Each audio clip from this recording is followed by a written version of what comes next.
Okay, just let me know.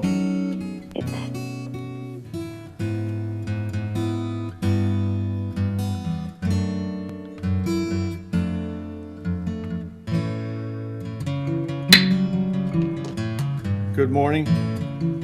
United Laguna Woods monthly meeting will come to order. This is the regular meeting of the United Laguna Woods Mutual Board of Directors of California Nonprofit Mutual Benefit Corporation. It's Tuesday, February 8th, 2022, and it's a little past 9:30. So the meeting is called to order, and we'd like to have the Pledge of Allegiance. Can Director English, can you lead us in the pledge?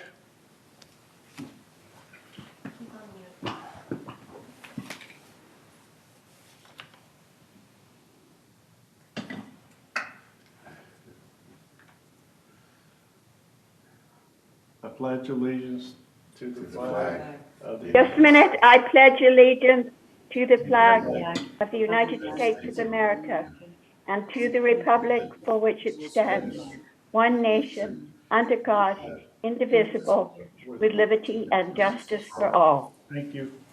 Thank you. I don't know who did.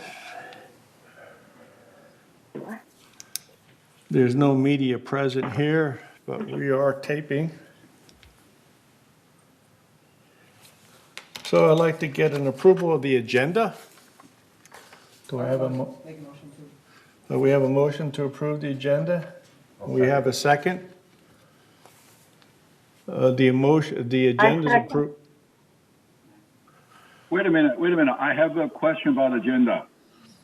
Director I wanna add an Torn. item to the agenda. Director Torn, what's your objection to the agenda? I'm not objecting to the agenda. Can I speak now? I just gave you the floor. Okay, all right. You have to say that because I don't know. Sometimes you are just arguing, not necessarily giving approval. So what I want to do is add to the new business.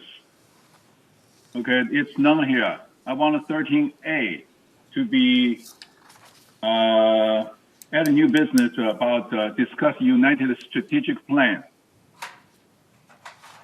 During our prep meeting, you were going so fast. So when I started talking about strategic plan, you said it's past.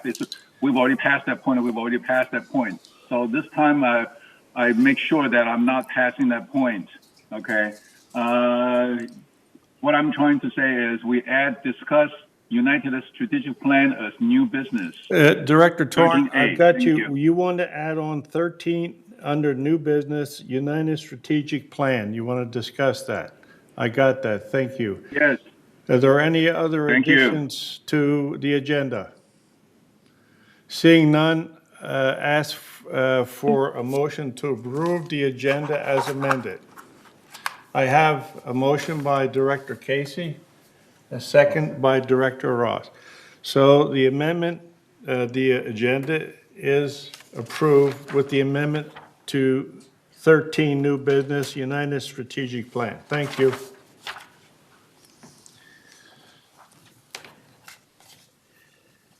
Let's move on now to the minutes. Approval of the minutes for December 30th, 2021, the agenda prep meeting. I see no Director Blackwell? I so move. I move the minutes. Director Blackwell moves to have those minutes approved. We have a second, Director Ross. Thank you. Approval of the minutes Any for January. objection? We got a second, Director Lenny Ross. Any objection? No, there's no objections. I see any hands up. Thank you. And 5B, January 11th, 22 minutes, the regular open session. Do we have any corrections, deletions, or omissions from the minutes? Director English, your hand is up. No, it's not up. Director English, do you have your hand up? No. Okay, thank you. So the minutes for January 11th are approved by unanimous consent. Report of the chair. The only thing I had to report is we have Cynthia Rupert, one of our members, is going to represent us in the annual audit with the KMPG company. Is that their name? So Cynthia is going to represent us there. And also like to report GRF, the director there, the president, is trying to organize a committee to study the insurance industry and what options we may have to complete our fiduciary responsibility for taking care of the residents here in United. And this insurance is getting out of control. So that's the only report I have. Now the VMS board update. Director Cynthia Rupert, are you here?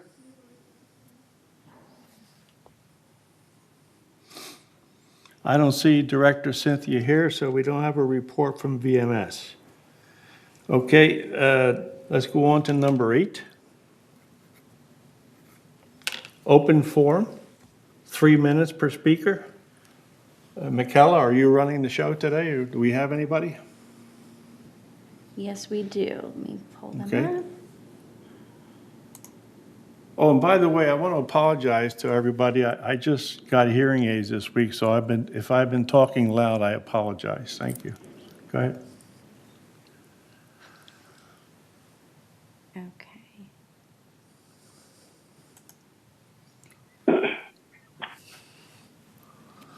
Who is Bill? I'm Bill. Was I recognized? I don't see myself, so I'm not sure what's going on.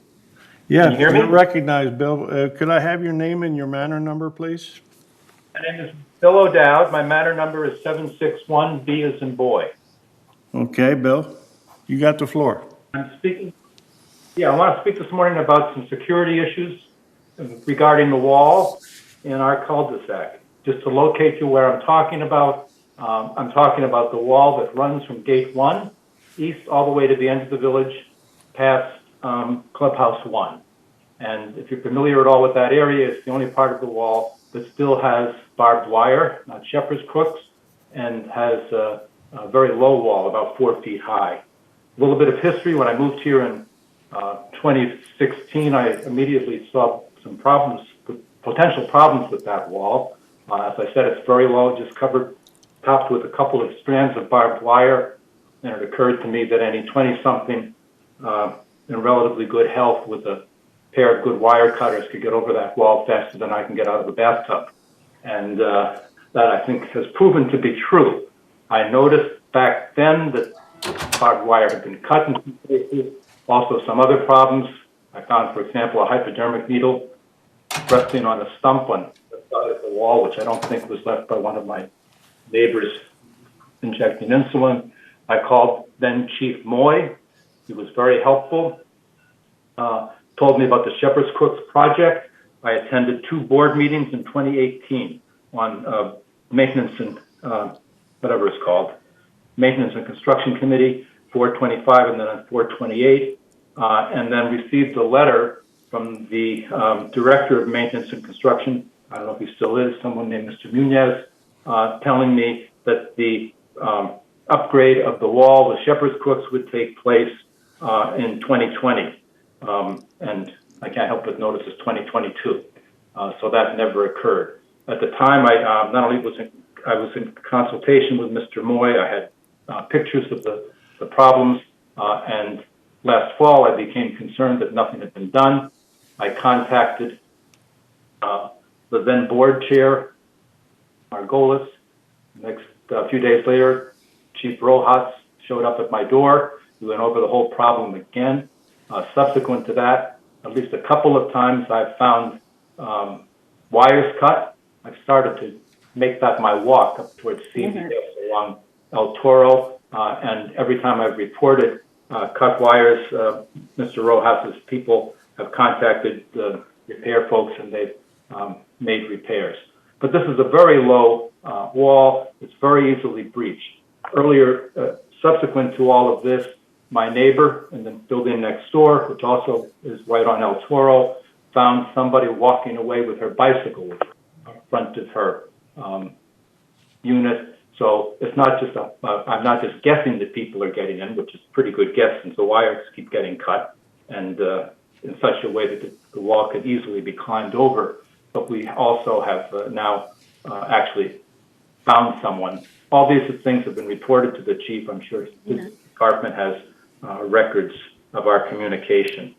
Directors, the so- speaker's time is up. Okay.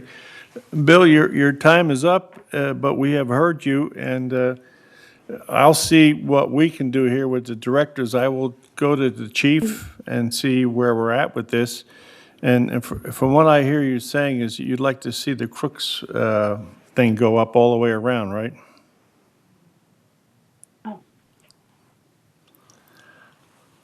Okay, thank you, Bill. Are we hearing from all the residents first and then responding? Yes, relax, yes.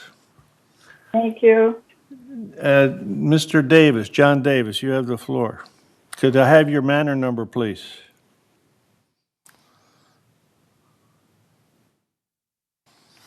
John Davis, are you here? You're on, you're muted, okay. Can you hear me? Hello, Yes, go ahead. Hello. John Davis, you have the floor. thank you. Manor 762D, I am a neighbor of Bill who just spoke. I have all of the materials that Bill referenced in his 3 minutes, including letters to Chief of Security and Director of M&C. And this goes back over 4 years. We have an antiquated system with barbed wire on top of our wall, as opposed to shepherd's crooks. This is a very prominent part of the village. It is the wall between Gate 1 and the Mother's Shopping Center, and it is one of the few areas of the village that does not have shepherd's crooks. This barbed wire is easy to breach, as Bill has pointed out. There is a bus stop right at the end of our cul-de-sac that affords easy access over the wall. And we have active breaches occurring now. Over 4 years ago, Bill brought this to the attention of Tim Moy. And since then, again, in 2018, on multiple occasions, Bill communicated with not only security, but M&C. Why is this can continuing to be kicked down the road for such a prominent part of the wall surrounding our village with continuing breaches? Why is nothing being done? And what I would ask the board to do is to raise this on the priority list and make sure that it is not dropped in the future. It continues to be dropped and kicked down the road, and nothing is happening. I urge the board members to walk along the sidewalk on El Toro between Gate 1 and the Mother Shopping Center and look at this wall and this rusted barbed wire on top of the on top of the wall that is affording such easy access to those that have criminal intentions and are carrying them out. So that's what I have to say. I'm new to this cul-de-sac, having moved here from the Gate 7 area. I sold my condo, moved into a beautiful co-op here, and am really baffled at the lack of attention to this very prominent part of the wall surrounding the village, and a security issue that continues to be a problem. A board. Mr. Davis's time is up. Okay, thank you, John. Thank you very much.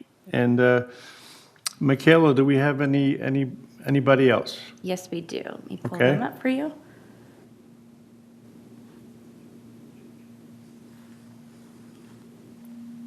Hello. Hi, my name is Peter Batten, and I'm live in 2072B, Rhonda Granada. Can you hear me? Because Yes. yes, okay, okay, good. This is regarding our flooring problem. We on our closing inspection, September 11th of 2015, the previous owners were informed that the washer dryer that was installed in the closet in the master bedroom was not in compliance, and that those had to be removed and the closet returned to the original condition. On October 21st, 2015, the final inspection stated that the closet, drywall, electrical, and plumbing were restored to the original condition.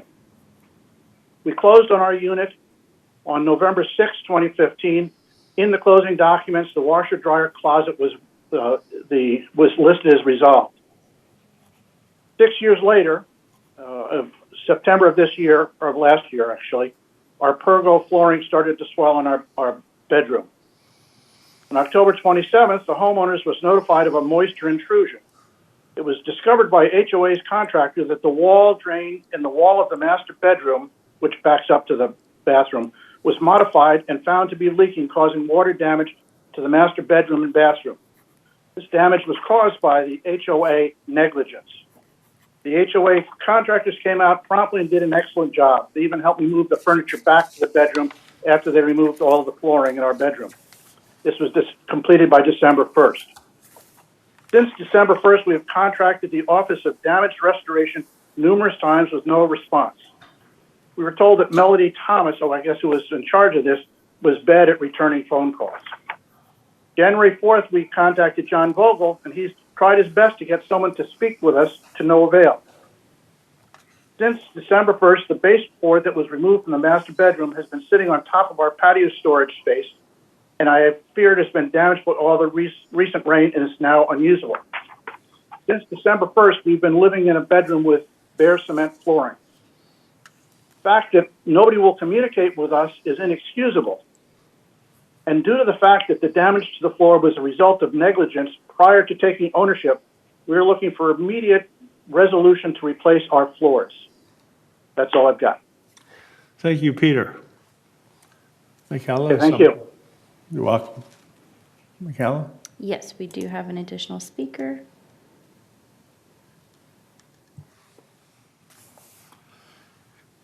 Can I have your name and matter number, please? Yes. Yes, I've just unmuted. My name is Leland Cassidy. I'm at Unit 162A.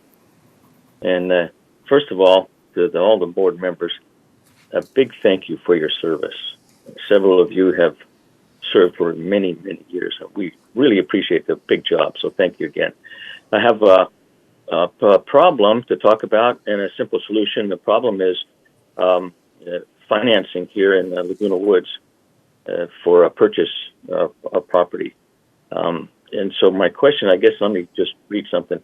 How can the United Board reverse a decision that was made a few years ago that significantly limited a member's financing options? Many private money lenders regularly lent money to the United members who were improving their manners. And then once those upgrades and improvements were completed, some members then obtained more traditional financing from institutional lenders like the NCB, which is National Cooperative Bank. And years ago, there were other traditional banks like Wells Fargo that would lend money here in the stock cooperatives. The United Board made a decision to not allow any lender other than NCB record what they call, I believe, a recognition agreement. That would basically created a monopoly for NCB. But more importantly, it also prevented a member from selling their interest in carrying a loan back. That way, if they were able to do so, they would have a greater income, greater than the prevailing bank rates. And so as an example, if you put a $200,000 deposit in a bank today, the approximate interest rate is 0.02%. That'd be about $40 per year, or $3.33 a month. If you're the lender or seller carryback, you could have that same $200,000 loan to a buyer, just like the bank would be charging about 3.5%. the income would be $7,000 per year, or $580 a month more per year. That'd be, per month. That'd be pretty nice. And we do appreciate also NCB for lending the money, but they cannot lend right now as a result of some change in a Fannie Mae's replacement cost insurance policy, I understand. A quick tutorial just about real estate appraisal valuation. Real estate is defined as a bundle of rights. It is a bundle of rights. It's not a house, an office building, an airport, apartment building, or casino. Those uses are a result of the bundle of rights. So in Laguna Woods, we have some restrictions on those universal rights. And according to Appraisal 101, every time any right is restricted, the value of the land is reduced. So we have 1, age restrictions, 2, income restrictions, 3, asset restrictions, 4, leasing restrictions, and now in United, we have a significant number 5 financing restriction. Cash Speaker's only. time is up. So my request to the board is to please allow private financing again. Okay, Mr. All Leland, United buyers are capable of. your time is up, and thank you for that information. And we're going to run with it. Michaela, do we have anybody else? That is it on our end. Connie, are there any other members? Yes, I do have one email comment. Karen Napak, Manor 698B. What was it? On February 3, 2022, a VMS employee rang our doorbell and handed my husband a notice informing us that our water would be turned off for 2 hours on February 5. An hour later, when I left my home, I saw many signs stapled with an industrial stapler announcing the water shut-off. Particularly disturbing was the sign the VMS employee stapled to the tree in front using 2 industrial staples. Staples are dangerously unhealthy to trees. Please educate VMS staff not to attach anything to trees with staples, nails, or any other tools that cause harm to trees. Thank you. That concludes the email comment. Thank you. Michaela, I didn't get that matter number. Did you get the matter number? Connie, can you give us the matter number? 698B. Thank you. Okay, we have, is there any more, Michaela? Yes, it looks like there's one more. Okay.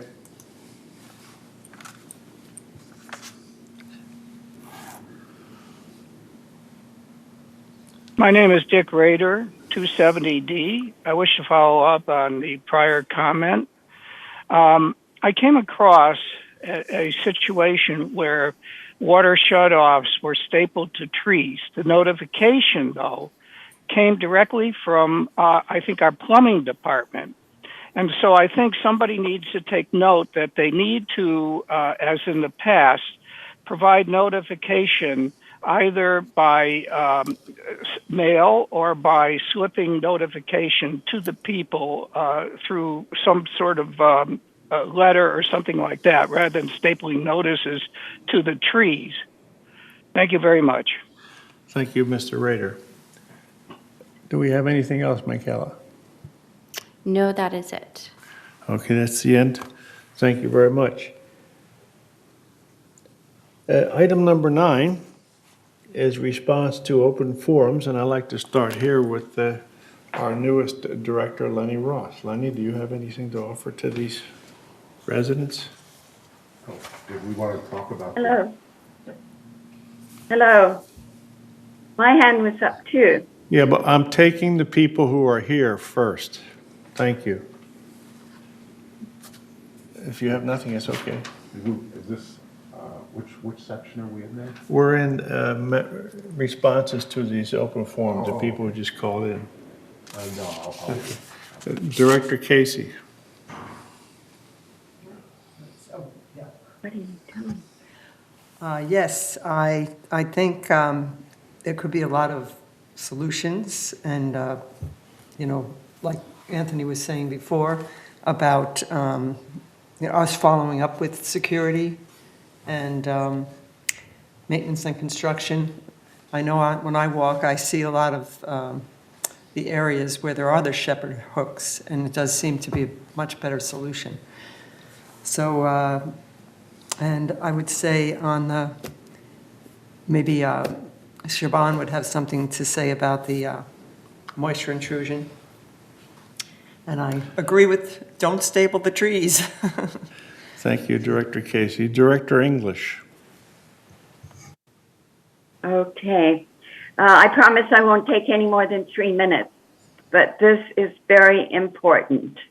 The meeting of the City Council goes on tomorrow at 2 o'clock in the afternoon. Director English, They will this is, be Director English, I have to correct, you're out of order. We're responding to, we're open forum. Do you have anything to say about what the residents have complained about?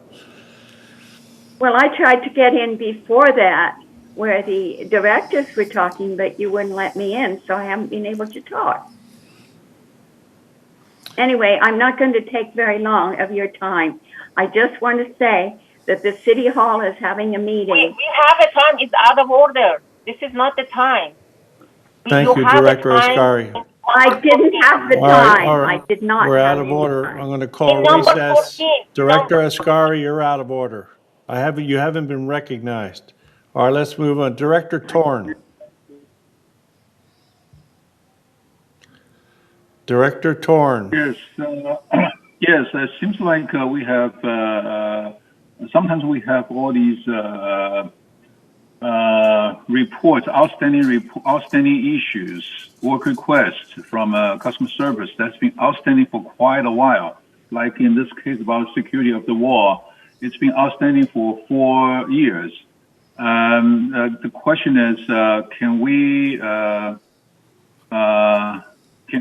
have a report on any kind of reports, problems, or resident work request that last over a month and is not solved? Okay, that will help us focus on issues and resolve them. Maggie, would you please put your hands down because I'm speaking. You're distracting the residents there. Okay. And also the same thing. Another thing is that I heard people. We understand we have a 3 minutes limit, but we don't notify them until the last second. Is it possible that give them a heads up and say 30 minutes left so they can wrap up faster, and instead of not knowing it and then just left out the important final statements? So that would be my recommendation. Okay, one is the work request that's lasts beyond a month. Can we have a report of how big the problem is? If it's only 1 or 2 cases, then I think VMS is doing a great job. If it's 100 and 200 cases, then we are indeed having problems in there. Thank you very much. Director Blackwell.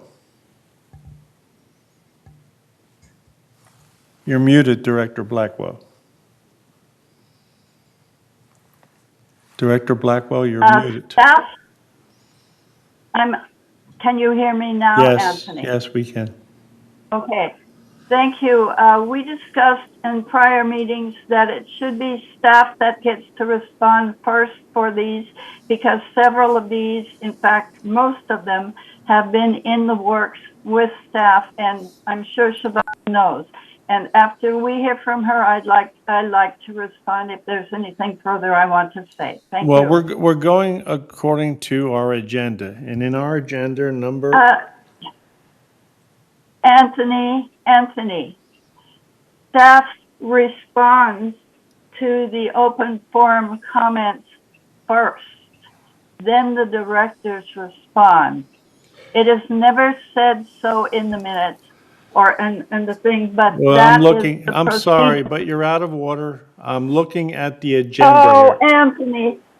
Anthony, when is staff going to be able to tell us about the item number 10? The CEO will give the report.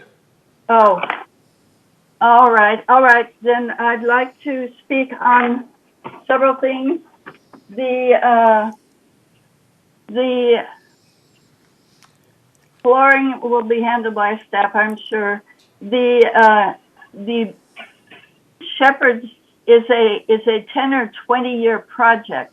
We cannot do very many yards at a time, so it's going on and on and on. I'm sure that if you notify them, they will maybe up you if they can. The water shut-off and the staples, that can be handled by staff.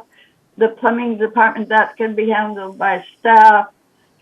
Otherwise, it's not our fault that Fannie Mae won't agree to take our loans from NCB. It is not our fault. The board did not make any decision against loans, but we have a second position. We will not take second position for loans, and that's where the hitch is. All right, thank you. I'll just wait until staff gets the report on all of this. Thank you. Thank you, Director Blackwell. The CEO report, welcome, Siobhan Forster, our new CEO. You have the floor.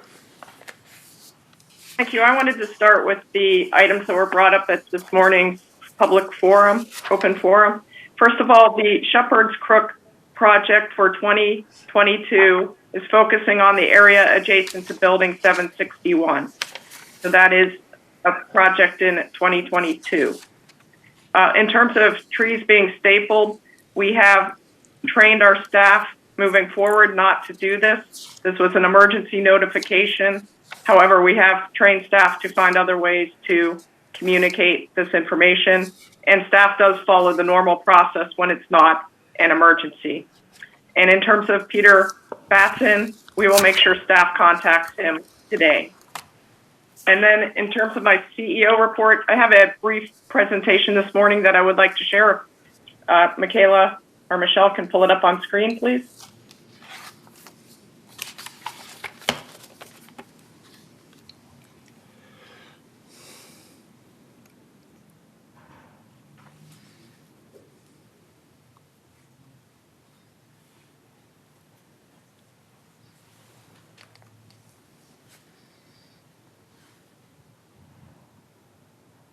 Can you go to the next slide, please?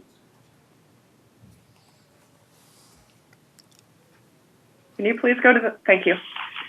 So this morning, I just wanted to go briefly over my approach to leading BMS. As you know, this is only my third day in this role, but I wanted to give everybody an overview of what I am going to do as the new CEO. Our guiding principle is going to be a commitment to excellence and a dedication to service. BMS is going to strive for a positive, service and results-oriented approach, focusing on enhancing the customer service experience and quality of life for all who live in the village. Next slide, please. To achieve this, I've implemented an organizational structure that reinforces our intent to take customer care and service delivery to a higher level. Next slide, please. And I'd like to introduce that structure to you today. Carlos Rojas is serving as Director of Operations, working closely with our 4 field departments: General Services, Landscaping Services, Security Services, and Maintenance and Construction. Carlos is going to focus on responsiveness and enhancement of customer experience and service delivery in these key areas. Carlos brings a wealth of operational and strategic experience to this role, having served as both a police chief and the security director for the Bay Area Rapid Transit before coming to the village. It's also worth noting that Carlos's father served the village for many years as a maintenance painter while Carlos was growing up. Next slide, please. Catherine Lassiter is serving as services manager. She is guiding key CEO office services, including corporate secretaries, records management, and community services. Catherine is also assisting the Department of Recreation and Special Events in enhancing its service and financial sectors. Many residents have worked with Catherine and appreciate her extensive knowledge of the village and her ability to get things done. Next slide, please. In the Financial Services Department, Steve Hormuth is serving as Director of Financial Services, and Jose Campos is going to be our Assistant Director, focusing on financial planning and processes. Steve and Jose's proactive and positive leadership will help shape the financial health of the village moving forward. Next slide, please. BMS will strive to live up to its name by placing an emphasis on service. After all, we are village management services. We are committed to excellence and dedicated to service. Next slide, please. I know this is difficult to read, but on the screen before you is the organization chart that I've just described, and it is available on our website. Next slide, please. If anybody wants to reach the general manager's office, the best way to reach us is at the following email address: generalmanager@bmsinc.org. Next slide, please. Also, I want to provide an update on trash collection and the organic recycling transition. This week, CR&R is sending a letter to residents that addresses the transition challenges the company has faced, and notably that the company is seriously impacted by COVID. They've experienced driver shortages, and this combined with having to have substitute drivers learn new routes in the village has contributed to a very difficult transition for our residents. In the coming weeks, CR&R expects to have their staff return to work and a much better service level to be provided. Next slide, please. CR&R asked us to remind our residents that there will be a free bulky item pickup on Saturday, February 19th. Please remember to notify resident services before sending out your bulky items, and please place the items near the trash enclosure or in the same location you place your trash bins. Please set out your items no later than 7 a.m. on collection day. Next slide, please. Lastly, this is the contact information for all trash-related questions. Residents are encouraged to call CR&R or email the company at the email address on your screen. And that concludes my update this morning. Thank you for your time. Thank you, CEO Foster. Sorry, Siobhan, you didn't say Wait a anything minute, about you the do lending. not have the floor. Well, let's keep order here. So that's item number 10 was a CEO report. Now we're going on to item number 11. Directors, I do want to let you know that Cynthia Rupert is in the meeting for report of chair, if you wanted to go back at all. Cynthia, we passed your report, so if you have a report, Cynthia Rupert, give it now.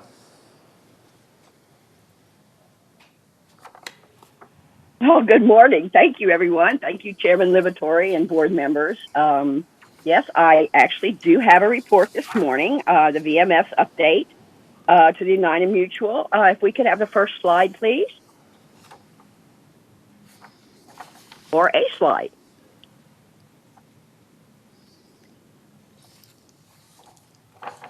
Hey, all right. So now how about we go to the next slide?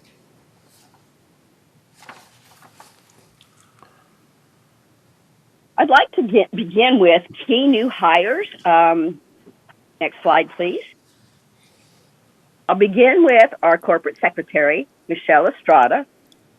She began employment on January 3rd, and she brings with her over 10 years of community association experience. Her most recent role as a community manager, she acted as advisor to board of directors, homeowners, vendors. She managed insurance and accounting, liaison with legal counsel, and prepared agendas, board packets, and other correspondence for the board and committee meetings. And thank you for your service. She served in the U.S. Air Force as Security Forces Officer. Next slide, please. Next, let's talk about General Services Director Robert Carroll.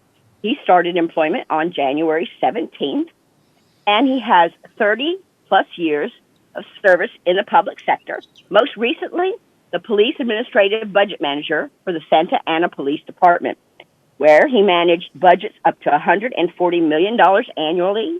He directed police department fleet operations, administrated large janitorial and landscape maintenance contracts, and coordinated solid waste and recycling programs. Next slide. And finally, for our key hires, Assistant Corporate Secretary Michaela Thomas. Ms. Thomas started employment on January 24th. In her prior experience, she was a property manager and associate manager with different community associations. Her most recent role was accounts receivable with law firms specializing in real estate and homeowner association matters. She assisted with the management of multiple communities, implemented policies and procedures to improve effective and efficient use of these properties, and conducted board and community meetings. Next slide, please. Now, let's turn to the Media and Communication Department key initiatives. Next slide, please. First, our village website rebuild and redesign spearhead, which has created a GRF Media and Communications Committee. This is designed to replace our 2015 village website, which started out as a marketing platform, but to which many functions were added as our self-management evolved. This process includes a focus group to solicit much-needed resident input. Next slide, please. Okay, next, we have a broadband group study because it's designed to determine the most efficient timeline to transition our community from a cable-based television network to a full streaming platform anticipated in the future. And it's to provide a 3, 5, and 10-year plan. Also, to determine the best plan for GRF to provide internet services to the village residents, say 5 years from today, as things evolve. The benefits: this study will promote a well-informed decision, maintenance investment, and possibly increase GRF revenues. Next slide, please. Now, the VMS Board of Directors goals and activities. Next slide, please. Here's an overview of our goals and activities. Let's start with corporate control. We want to focus on performance reports, mainly financials, and KPIs, key performance indicators, that will help everyone decide on the best future and courses of action. Then budget directives. We need to focus on continuous improvements and make sure that the budget process runs smoothly and that we follow the directives as stated. Strategy. We need to we plan on setting a framework for the year that we can go by and understand the process of what's coming next, and develop a 5-year strategic plan that'll focus on operational and functional excellence. Talent. We're going to set a talent review objective and a succession plan for the CEO and key senior executives. Next slide, please. In risk management, an annual risk review, including mitigation approaches for the CEO selection and evaluation. Make sure leadership competency and performance goals are met, and an annual performance review. And then for a board self-assessment, a 360-degree evaluation. We want to determine the best approach for board process enhancement. Next slide, please. This concludes the February VMS update to the United Mutual Board of Directors. Thank you. Can I ask some questions? All done. Okay, thank you very much for that, Cynthia. Now, I've got requests for some questions of Cynthia. Cynthia, you're still there? I'm still here. Okay, Director Ross. Yeah, thank you, Anthony. I have a couple of questions for you. One, can you, Michaela, can you pull up the chart that I gave to you guys yesterday or a couple of days ago? And also, I had a question regarding the, I looked at the 2021 financials, and we spend a lot of money on our benefits for our employees, well over $2 million for medical benefits, health benefits, retirement benefits, et cetera, et cetera. And so my question is, I'm just wondering, what is the process? Because those are very competitively supplied benefits by companies that provide these. And I'm just wondering, what is the process of VMS review of these plans? How often are they revised or offered different plans? And being that they're so expensive, I just want to make sure that we're getting the best bang for the buck in these programs. Can you comment on that, please? I'll be glad to. As a matter of fact, we have just done a review and repurposing of this because we are trying to stay very, very forehead on this. As you know, the market is extremely narrow right now for bringing in qualified employees. And one of the strategies to bring in and retain is to make sure that we have not just decent wages and salaries, but that we have an impressive benefits portfolio. More and more now, employees are looking for benefits, not just their pay scale. So it's important that we stay very competitive. We have just redone a review. We do have regular reviews of this, but we don't implement those changes except generally once a year because we have to roll it down sometimes throughout the ranks. And that, again, as you say, is costly. Yes, it is reviewed regularly. Yes, we are trying to get the biggest bang for our buck, but at the same time, we want to make it really exciting to work here and also beneficial to stay here. Okay, thank you. And the other question regards this chart that I think mostly you can see, and it's very different subject, but it's something that is concerning because it's the percentage of properties closing within 45 days or less each quarter. And as you can see, the blue line is Laguna Woods, except for the towers. And apparently, up until the second quarter of 2020, about 65% or so were able to close within 45 days. And then after that, it dropped off to where it's at now, which is only about 5 or 6%. And I think a lot of that has to do with the presenting of the applications to the boards, which the board signs. The board signs it in a rather quick process, but I think the process that's slowing it down is preparing the applications for the boards. And I'm just wondering what is being done by VMS to try to address this issue and try to improve this issue, because the faster we can close, the faster we can get a recognition agreement of $7,500 collected into our pots, and so we can spend it. And it also is affecting buyers and sellers as they plan to move from Laguna Woods to Laguna Woods or away from Laguna Woods, because outside of Laguna Woods, properties are closing well within 30 days. So I'm just wondering, is anything being done to improve this issue? Could you comment on that, please? Again, I'll be glad to comment. Yes, we had a report, I believe it was last month in January. I think I actually gave it. I'm getting old, so I'm not sure. But we did address the fact that we have improved dramatically. Every month, we work harder and harder to close this gap, and we actually have it's much higher. And unfortunately, I don't have the percentages in front of me. But in 2022, we have shown an increase, and we are minimizing the number of days and keeping it under 30 days and trying to get it back to about 3 weeks. So that is the goal. That is the process.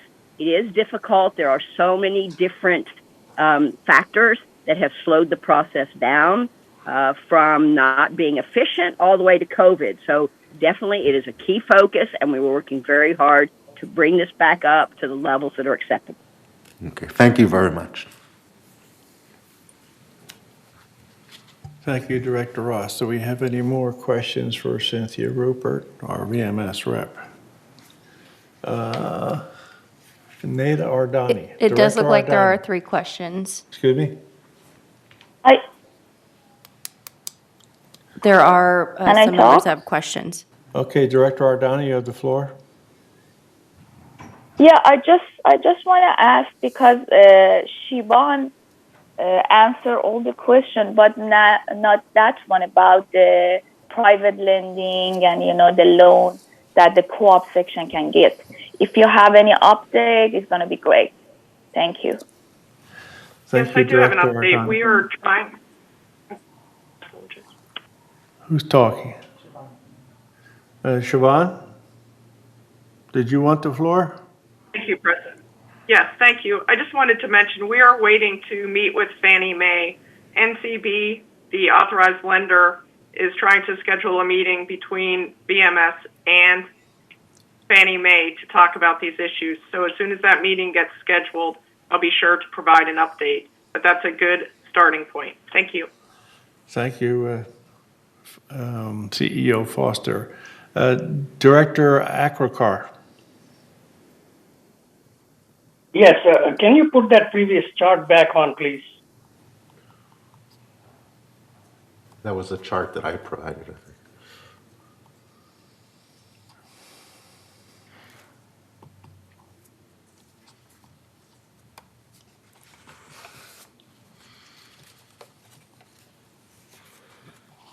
Yeah, it's kind of hard to see, but I think looks like the black line is Aliso Viejo City.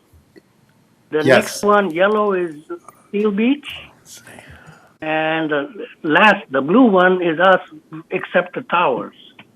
That's Well, the properties in Seal Beach are way low in price, and they're not as desirable, as my understanding, as our property. So they are selling better and quicker, which is fine.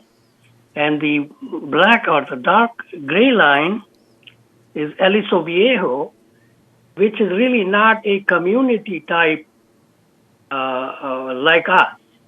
So a comparison chart like this really doesn't make sense. I don't understand the meaning why this chart is put up. The meaning, the meaning is just to show that something happened with our approval process, which was rated around 65%, and it dropped to about 5%. And that needs to be improved. It's not saying how good Aliso Viejo is or how good any other program is. It's just comparing our own record with our own self to try to come up with ideas how to improve our performance. Thank you, Directors. Understood. Director Torn?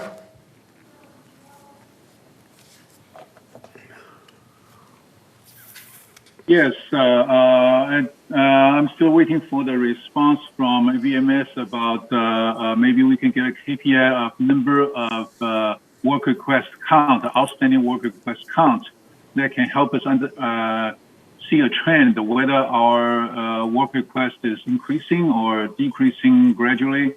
Okay, and that will solve the problem. If it's only a very low number, 1, 10, of the whole community, then we have no problem. But if it's in the 200, maybe in the thousands, then we are indeed in big trouble that so many of them last so long. Okay. Second thing is about Director Rupert's presentation. You mentioned that we are the market's interested in more benefit than salary.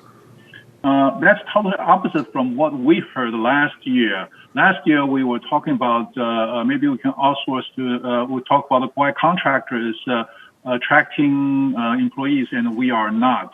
And the answer was they are paying high salaries and they are no benefit because they are young workers. They don't need benefit. They don't want a benefit. They want money. And so it seems like the trend is totally reversed. And I don't understand why in 1 year the whole thing changed. Okay, so that will be my question. And I like the idea of residents input portal that provides a survey and we see what's going on there. So I would like to know what is the work request count. Maybe we can make a standard presentation KPIs, just the counts of maybe by each department, how many counts and increasing, and see where does the delay come from. Okay, thank you very much. Would you like me to respond? Yes, Cynthia, please. Okay, let's first take the employment issue, yes, things have changed, mainly because of the openness of the employment grid for employees. It's their market. And yes, younger employees now are in the market, but they are also looking at benefits.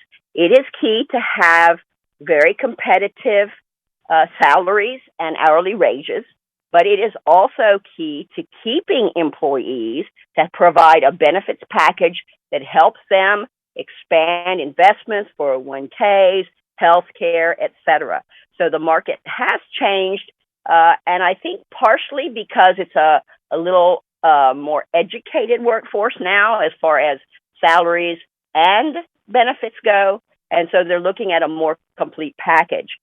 We are trying to be competitive to keep employees. It is very expensive for turnover, so we can mitigate that. That is a goal. Let's see. Second was KPIs. We do periodically provide a KPI on outstanding orders and customer requests that have and have not been completed. It is something we present regularly, probably every quarter at least. So we will make sure to provide that information to you directors and on a timely basis so that you can see the progress that we are making. And finally, wow, now I don't remember what the last one was. So that's my age kicking in again. But we will focus in on anything we can and provide the services needed to our community and the information needed to you directors. If you could repeat your last question. The third question was just I was complimenting on your collecting residence request, and hopefully we'll have I'm sure you have this resident work request number count. You can, the CEO report may be able to provide us that information so we can see the trend, what's going on there. And also compared to mentioned Lenny Ross chart there. The purchasing resale process has nothing to do with the price. Okay, it has everything to do with how fast the process is, whether they are indeed a speed up process or just there's all kinds of obstacles there that prevent them from doing the very, very fast. So it is necessary to identify what is the cost of these slowdown from 65% to 5%. That is the real problem. Is there something with shorter staff or we don't want anything to go like alteration happened a couple years ago that suddenly nobody's going through that process.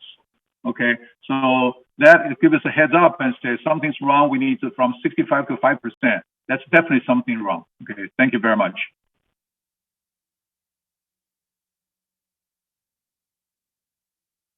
As I addressed earlier, yes, we have made several changes as far as procedures, personnel, to make these percentages decrease and get better instead of 5%. Maybe I should say increase, sorry, backwards. So it is an ongoing process. We have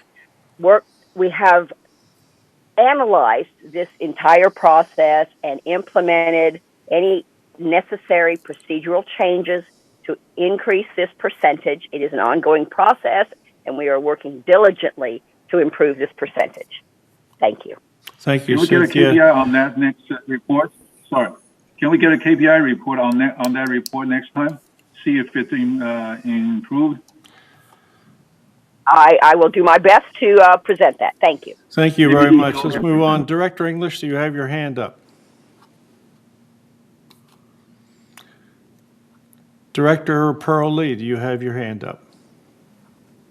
Yes, I wanted to say something about this, the escrow period taking a lot longer, because in 2021, I was going through the transaction myself.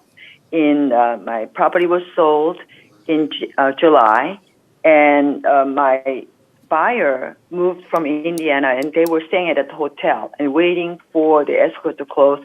And I believe it was taking almost 2 months, if not longer, to close, which was very unusual. It was all cash deal. And compared to my prior experience in 2017, it was taking twice as long.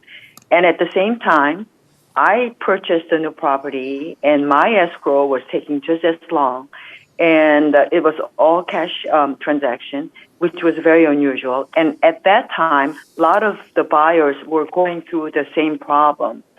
And I was told that there was the shortage of employees who were reviewing the package. That's why it was taking a lot longer for us to have our turn to get our package reviewed. And also there were lots and lots of transactions, and they were, I think, swamped with all this paperwork, plus less employees, and that caused the delay. But I have heard since then that things have improved, and I don't know for how much, but I think there was significant improvement made, and the process was taking a lot shorter. So I believe that they are working very hard on this issue, as well as hiring more employees who will be able to handle this reviewing of the package. So I think we are over the worst period, and I think that they have a lot of improvements were made, I believe. Thank you. Thank you, Director Lee. CEO Foster? Thank you, President Liberatore. I just want to remind everyone that the December KPI report presented at the VMS board meeting addressed this very topic. I'll be happy to again provide copies to everyone, but our current average is 34 days to complete a resales packet. The presentation that we gave outlines all the improvements that have been made and the anticipated further reduction in that timeline. So again, I will provide copies of that to this board. Again, thank you. Thank you, Director CEO Foster. And now can we move on to item number 11 on our agenda, and it's the consent calendar. Before we get into it, let me just read this to you. All matters listed in this consent calendar are recommendations from the various committees. However, if directors want to pull items off, they can do that. So on this consent calendar, we have 4 issues. Number 1A, consistent with the statutory obligations under 5501, a subcommittee of board consisting of the treasurer and at least one other board member reviewed the Laguna Woods Mutual preliminary financials for the month of November 2021. Such review is hereby ratified. Item number B, recommendations from the Finance Committee to approve resolution responding to lien against member ID 947373-11. Approve a resolution for recording a lien against member ID 947405-25. Approve a resolution for notice of sale against member ID 947377-81. Item number C on the consent calendar is recommendation from the Architectural Control Standards Committee of variance 248C, approved for recommendation to the United Board. And finally, item D on the consent calendar, approve the review of the United subleasing and transfer of trust documents approved in January 2023, and such review is hereby ratified. So those are the 4 items on the consent calendar, and we can approve them. Are there any objections to the consent calendar? I don't see any hands up, so the consent calendar is approved. Thank you. Item number 12, unfinished business, resolution to update committee appointments. So if you have your documents there, you can see the commitment. Do we have any issues with the committee assignments? We've been over it several times. Yeah. Can I? Director Ross. Can I talk? I'd like to make a few additions to the committee assignments for myself, if I could. So I'd like to add my name to the GRF Revenue Resource Administration Ad Hoc Committee. And secondly, to the GRF Maintenance and Construction Committee. And then third, to the United Landscape Committee.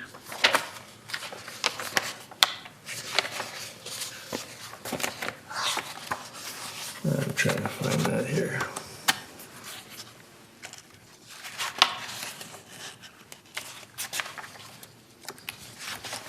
And I want to, in my packet here. okay, I'll wait till. Oh, And I wanted to remove my name from one of the committees too, from the GRF Mobility and Vehicle Committee. All right, Board, Director Ross wants to, so this, first of all, the resolution 0122XX is up for approval or disapproval. So let's deal with that first. Director Blackwell. yes, we have to have a certain number of people on each committee. And on the GRF committees, if you want to be on the GRF committee, someone else has to step off. Okay. The person can always attend in the audience, but they cannot vote. We can only have 2 voting members on GRF committees. So if you step off, if you step off GRF mobility and vehicles, then I'm the only one there who votes. I don't know I forget where you added yourself on, but you will be kicking somebody else off. So we need to do each committee at a time that many want to affect, I think, please. Okay. All right, so on this, let's follow to stay in order with the item 12A, this resolution to update committee assignments. So Director Ross wants to put himself on and take himself off a couple of committees, so the board will let me know what they want to do. Director Lee. Yes, I was originally on Mobility and Vehicle Committee, GRF, Mobility and Vehicle Committee, and Ross was added, and now if he wants to leave that committee, I'll be back on with Maggie Blackwell and Pearl Lee for GRF, Mobility and Vehicle Committee, if there isn't any objection. Perfect. Director Cash Akrakar.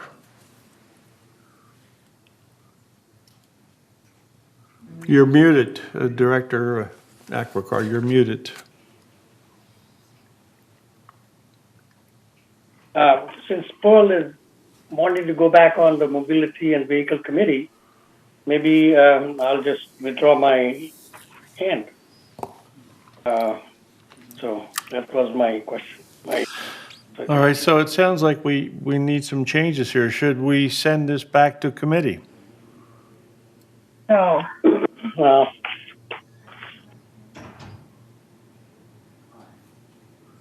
Director Blackwell. Yes. I don't want to send it back to committee. I prefer that we make the changes right now. I have a question. Although Mr. Bastani has expressed an interest in being on the Governing Documents Review Committee every time, we have had 3 meetings and he has failed to attend any. So I'm not sure. We'll move ahead one more meeting, but I may ask for a 3rd person to be appointed who will be attending, because out of 3 meetings, he has not attended any of those. So I think he is not interested or is not receiving the the announcements that he is.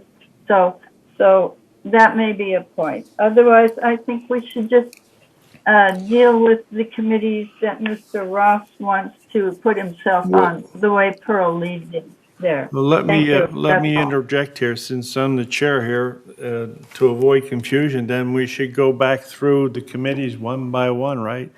And verify who's on the committees. And that way there will Right. be no misunderstandings, I said, you said. So be patient, you know, even though we don't have a free lunch today. We'll go through these committees. We'll start with the Architectural Control Committee. Architectural Control Committee right now is Anthony Liberatore as chair, Reza Bastani, and Cash Akrakar. Do we have any changes there? Okay, that's set the way to staff, or are you, Mikal, grab this in case I mess up. The Finance Committee, we have Director Askari as chair, Pat English, and Lenny Ross. Are we okay with that? I don't see any problems with that. The Governing Documents Review Committee, Maggie Black, Director Blackwell is the chair, and Director Casey and Reza Bastani. Reza, if we want to delete Reza for not showing up, who do we want? Do you need someone else in that committee? Who would like to be on Governing Documents?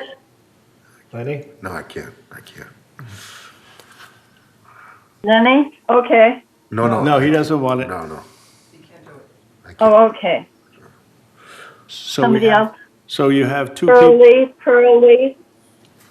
Pearl Lee. Pearl, Just raising her Director hand. Lee, do you want to go on that Governing Documents?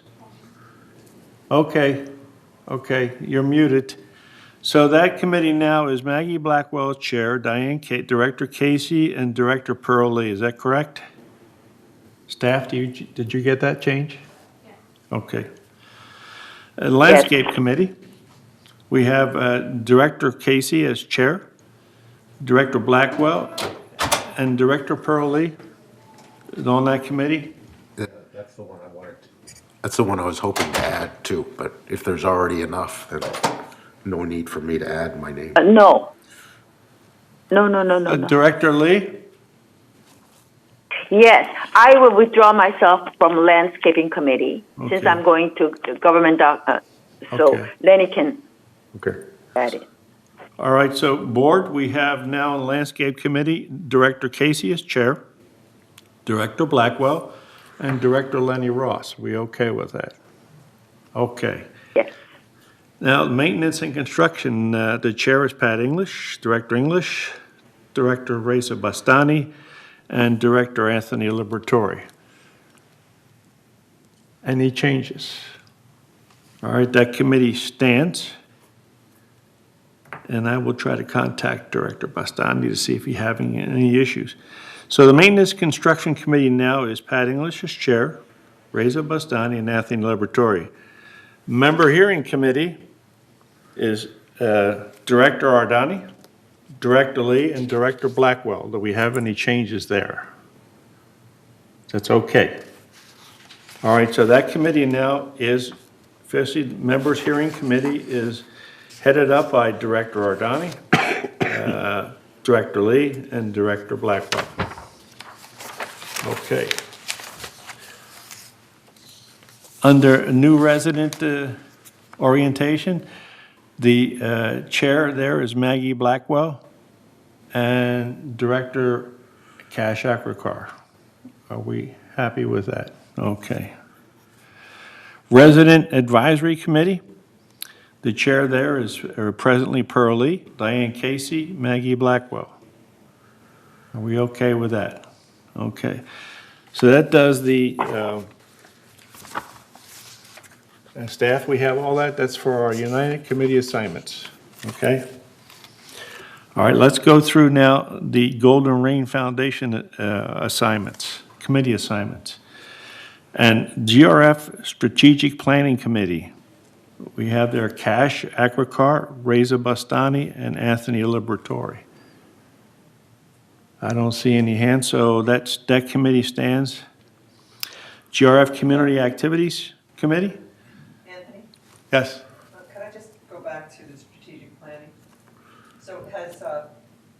Reza been?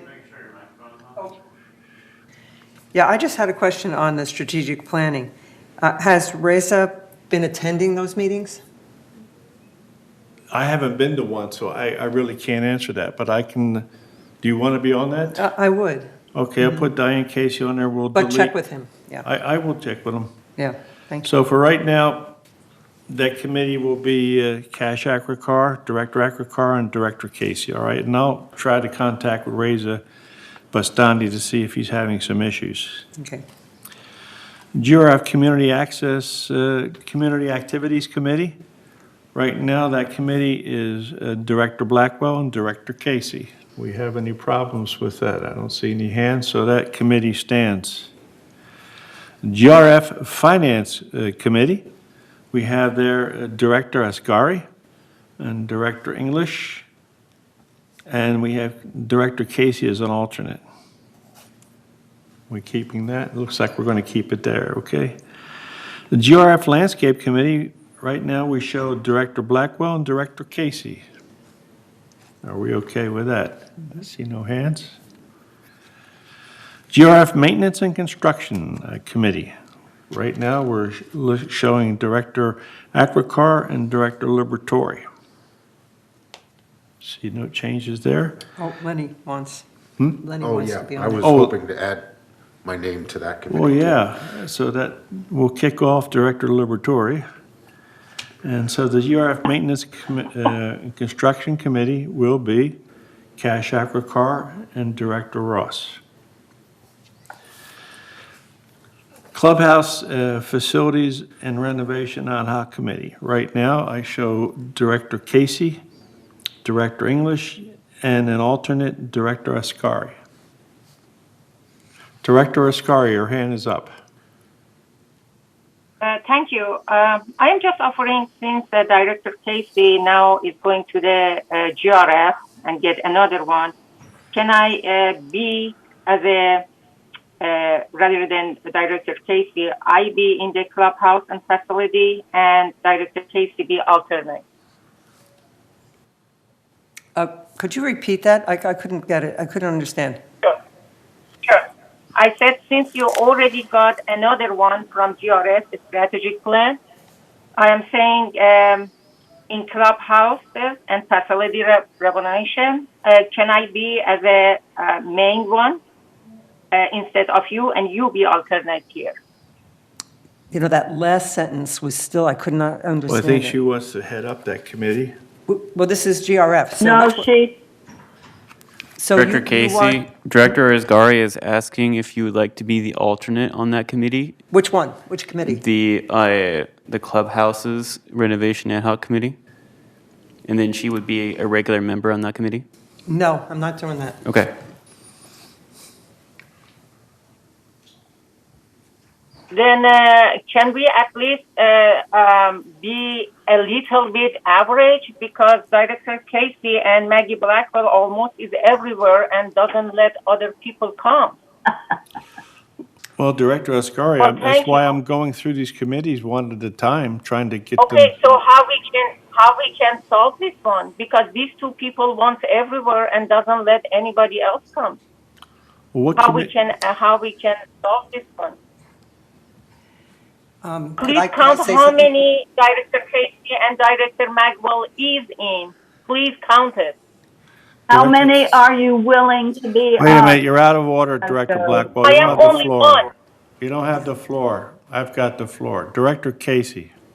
Okay, I have been on this committee for 2 years. It's not something new. And, you made some comment last time about how you wanted to be on it because you didn't feel like you were getting the information. Well, attend the meeting, I don't know what to tell you. I'm on it. So, Director Casey, we are all 11 directors here, and we kind of should be average. Can you tell me, I am only Director Blackwell, for your information. I am only on finance. So while looking how many your names is there in United and in GRF, barely you are not in anywhere. So in that case, to make it average, and other people comes and give their background. So, okay, if you don't want it, can I be in the strategic planning? So Director Casey cannot be, look, how many? Just read it from top of the page. All of them, the name of Director Casey is there. Can we substitute some of them? Could I speak again? Okay. So, we've had a lot of these meetings, and you've never spoken up before about going on any of these committees. Not once, until last time. Until last time. That's the only time you wanted to get on the renovation, because you wanted to make the report or whatever. You didn't feel like you were getting the information. I don't know, why all of a sudden you just decided. Let's talk about the issues. You're out of order, Director No attacking, Torn. please. Director Torn, you're out of order. Understood. You're out of order, Director Torn. The clubhouse facilities renovation ad hoc committee right now is Director Diane Casey, Director Pat English, and Director Askari as the alternate. Mr. President, can you count from the top of this page how many names of Director Casey and Maggie Blackwell? Well, Director Askari, that's out of order now. I went through every committee one at a time, and this is the first time now you're speaking up. I don't understand what you're doing. Actually, I explained what I'm doing, Mr. President. When Director Casey said, I want to be in GRF, without any hesitation, you cross the name of Director Bastani and put her name. When I ask, you argue. What's going on with this board? Let other residents hear what's going on. Read how many names of Director Casey and Director Blackwell is in every single committee. And then why other people should not have the right? Well, I think you're out of order because I've gone through every committee one at a time. I've gone through every committee assignment one at a time and given every director a chance to voice up. And this is what's happening. Director Blackwell, you have the floor. You're muted. I thought I was before Blackwell. You're muted, Director I thought I was Blackwell. before Blackwell. Thank you. I attend all meetings, most all meetings. I attend half of the GRF committee meetings, and I attend a whole bunch of United meetings, whether I am on there or not. Juanita did the same thing. I am willing to do the work. I am willing to read the stuff. I am willing to do whatever it takes to help United and to help GRF. And so that's why I volunteered to be on these committees. I thought you were on all the ones that you wanted to be on. You've never suggested yourself before to be, if it's a numbers game, then who will attend all of these? Reza doesn't come. Others people don't come.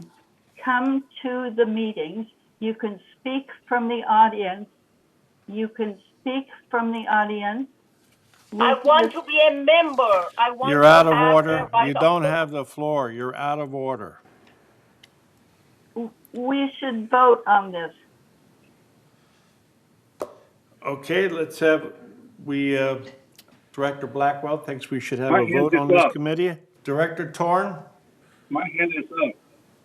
Out of order, and still we have discussion. Why we should go to vote? To vote? We have Director Torn has the floor. You're out of order. Director Torn, please. Yes. Maybe we can. I understand that the president that you trust Blackwell, you trust Casey, Director Casey. But there are other board members that Director can Torn, also this is contribute. completely out of order. I just went through every committee assignment and asked every director their opinion on committee assignments. So what are you trying to say? May I speak what I want to say? No, I'm asking you. I went through every committee assignment, every one. I gave every director a chance to vote or to approve, and it's been approved up till this point. Now, what's your point? Can I respond? Can I speak my point now? Can I?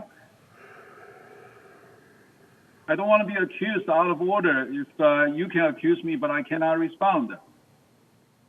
Can I speak now? Whatever Okay, melts I your will butter. assume that's a yes. Okay, no, I don't know what that means. Okay, yes or no. I don't think that's the statement in Robert's rule, melt your butter. Well, listen, I'm not interested in you teaching me Robert's rules. I'm the only one here that's attended Robert's rules for 9 years. So say your piece. You have the floor. Okay, thank you. Okay, I think we have 11 board of directors, all right? And 11 board of directors should take over the responsibilities rather than a few selected one that goes to the meeting and we don't know what they're, and it seems like a lot of them are just rubber stamps. They love rubber stamp everything, okay? And they love to show VMS that they rubber stamped everything VMS recommended. That's not the right way to serve our residents. We need to go have people Director going there. Torn, we are doing, you're out of order here. We are filling out the committee assignments. That's what we're doing. And right now, we're on the committee for Clubhouse Facilities Renovation Ad Hoc Committee. That's what we're talking about right now. I think it's necessary to have somebody else on the different committees rather than a few people monopolize. Well, obviously you're not paying attention. You're obviously not paying attention because I went through every committee one at a time. I went through every committee. So you're out of order. Director Blackwell.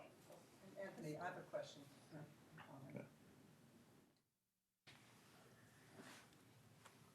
You're muted. You're muted. Maggie, you're muted. Yes, thank you. We should take a vote. You've asked each committee and people are silent, so it's been approved as presented. On this one, there is a question, so the board should vote. The board should vote on this committee only because this is the committee under contention. So thank you, the Director board Blackwell. needs to vote. Thank you. Director Casey. Yeah, I was just going to say, when we had all these meetings to have committee, when we had all the meetings to ask directors to join in on the committees, Pearl and I joined a lot of committees because nobody was raising their hand, So I want to do the work, and and this committee that's in contention right now, I've been on it for 2 years. I want to be on it, and they like me on it. I've established a relationship with those people, and it's nice. So anyway, that's all I have. Thank you, Director Casey. Director Lee. Hi, I feel like we need to close these topics because we've been working on this committee assignment since November, as far as I can remember. And every month there's a different opinion. And it's not that you go to the store and change your mind and pick something else. I feel that we have spent enough time on these committees and we should vote on it and just get it out of our agenda. And we shouldn't spend so much time on who's going to be on it, who's not going to be on it, because every month when we discuss, there's something else. And that's simply, I feel, it's just a waste of time. We need to move on, and it's time to vote and put the end to this discussion. Thank you. Thank you, Director Lee. Yes, because we have 11 more GRF committees to go through. So, do we want to take a vote? If we want to take a vote on this right now, we'd like to hear from all the directors. My hand is up, Director, Mr. President. Director Askari, go ahead. I didn't talk as much as other directors talk. All I wanted, bring your fairness here. I count the name of Director Casey. Out of 11, 9 of them, all residents in here, 9 of them, the name of Director Casey is there. Do you think, as president, it is Director Blackwell, you are childish with this kind of behavior. Please act as adults, okay? And please, Mr. President, I put your judgment as a fairness. I am not saying any word. Resident heard what I said. We all have different background and different things to say. Director Casey is in 9 committees. Do you think it's fair? Do you think it's fair? That's all I am saying, Mr. President. I wanted only to be in 2. That's all I wanted, and you refused me. That's okay. If you wanted to act like that, let residents, this is open. This is open meeting, residents can hear, and they can see. I agree from November, we are working on Well, that. But this Director new- Askari, I hope the residents are listening, because if the residents are listening, they will remember that I have gone through every committee one at a time. And I have not appointed Director Casey to 9 committees. I have not done that. Yes, Director Lee, she did it. She did it. you're out of order. Director Lee, you're muted. I just wanted to say that these appointments are not given by the president. It was a volunteer basis. And at the time when the directors didn't come forward, these people had volunteered. And I think we should be grateful that somebody would come. You're out of order. Because we had for 4 months, and I haven't heard anything till today. You know, that clubhouse facility renovation ad hoc committee has never been an issue. And last month, it was the finance that was on the issue. So we did make the accommodation. But I just want to make sure that all the residents who are watching this program today, I want to inform them it was not a chair, a president that gave this position to the directors. It's the directors that had volunteered when none of the directors volunteered. So it was not a recommendation. It was purely out of volunteerism. And I appreciate all these directors that had volunteered to take so many load off of us. Thank you very much. Thank you, Director Lee. Director English, you're muted.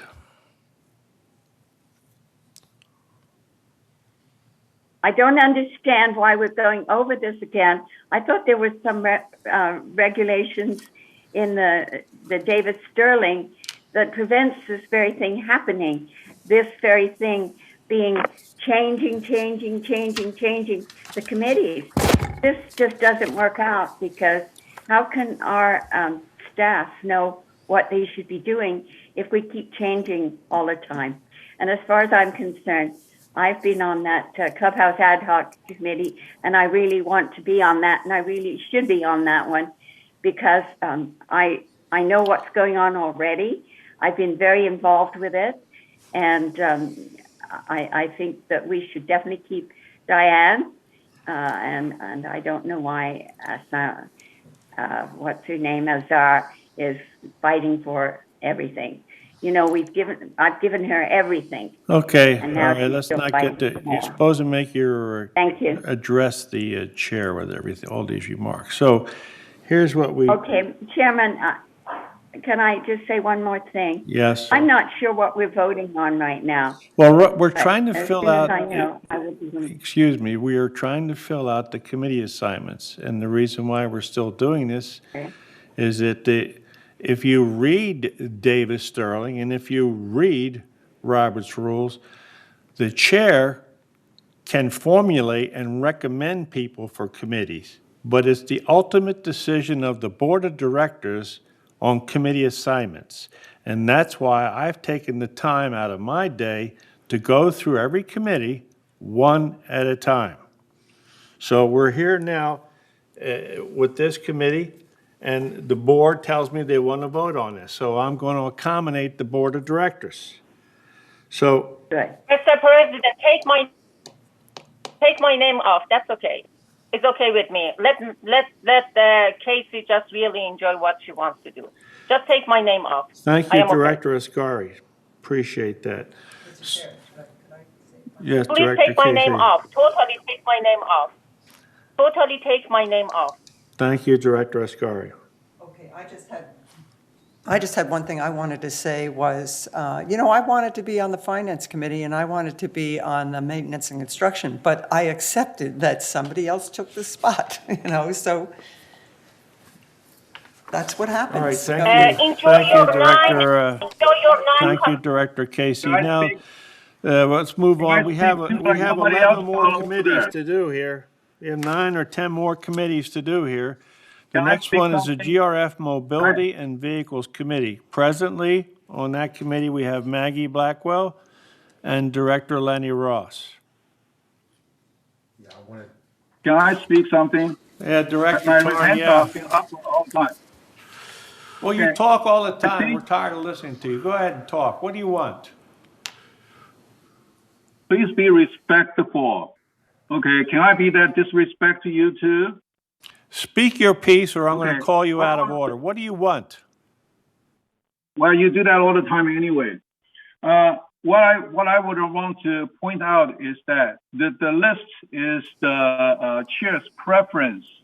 So if there's other people that want to be on the list, you have all your majorities come up and protect their interests. Okay, and yes, we are all volunteers, but somebody are more preferred volunteers than others, as we can see the count of all these Director Torn, your point is dilatory. You're dilatory. I'm going through every committee assignment one by one so that the directors will fill the committee assignments, not I. Director Lee. No, I didn't say you filled that. I said your preferences are filling that. You're out of order. Director Lee, you have the floor. Yes, on the Mobility and Vehicle Committee, Lenny Ross wanted to drop the committee, so I want to be in it. GRF Mobility and Vehicle Committee. Earlier, Mr. Ross said that he was not interested. Yeah, that's correct. So I would like to, okay? Yes. Okay, thank you, Director Lee. Director Blackwell. You're muted. Yes, you skipped GRF Media and Communications Committee. Neda is on it and I am on it. No, we're doing mobility and we're doing. You missed the bottom of 12A. Oh, okay, I'll go back to there next. Let's get this one done now. So we got the Maggie Blackwell. We'll do this one and I'll go back. I'm sorry about that. So GRF Mobility and Vehicles Committee, we have Maggie Blackwell and Pearl Lee. Director Torn.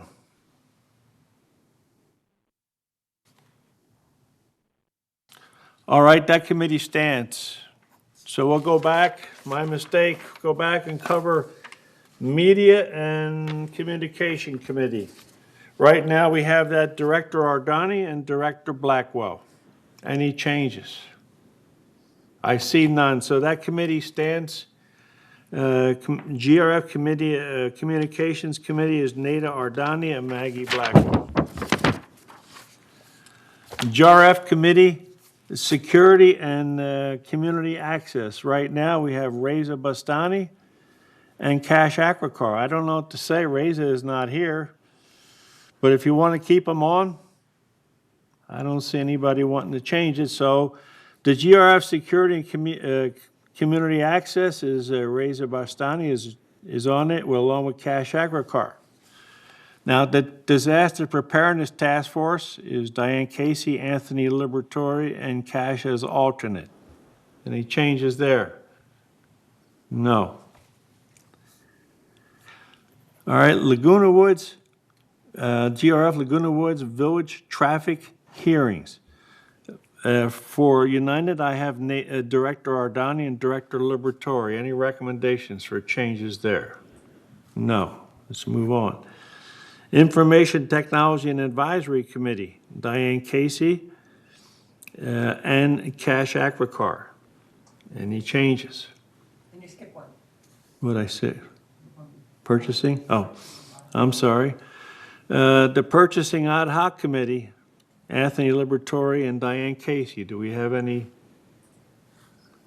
No changes there, so that committee stands. Am I confusing you, staff? You got this? Callie, you got everything? So now we're on broadband, right? Broadband Ad Hoc Committee. I only have one person on that, Diane Casey. I have a question. I have a question about the IT advisory committee. Yeah, go ahead. Director Torn? I wonder why I'm not there. I wonder why I'm not on that committee. I am the IT director. I've been working with ERP implementations for 15 years. I work with KPMG, which is guaranteed success of implementation. And I've been blocked out of that committee because when I was leading that committee, people were recommending everything from the procedures from internet. They have no clue what they are talking about. They just say, I have to have an open mind. And I dismissed that completely and said, this is a proven approach that I learned from KPMG. And now they block me out because they don't want me to talk about this proven technology approach at this point because that embarrassed them. Okay, I think this is totally inadequate. The IT Tech Advisory Committee, that the only CIO in the whole board is not allowed to attend this Information Technology Advisory Committee. I think this is and I look at all these process, I begin to suspect there's something hanky-panky going on behind it. Okay, and no information, and this is a closed meeting completely. So we don't know how the budget is, and people say this is a contract discussion. Yes, everything about money is a contract discussion. Okay, at this point, we are wasting I suspect we are wasting our money on a product that's not the best choice of our committee. I would like to hear all the information, and I would like to attend this meeting, join this meeting so I can provide it. I know a lot of people have, all the members have get involved somewhat in those places. But in this kind of project, we have the leaders and we have the super users.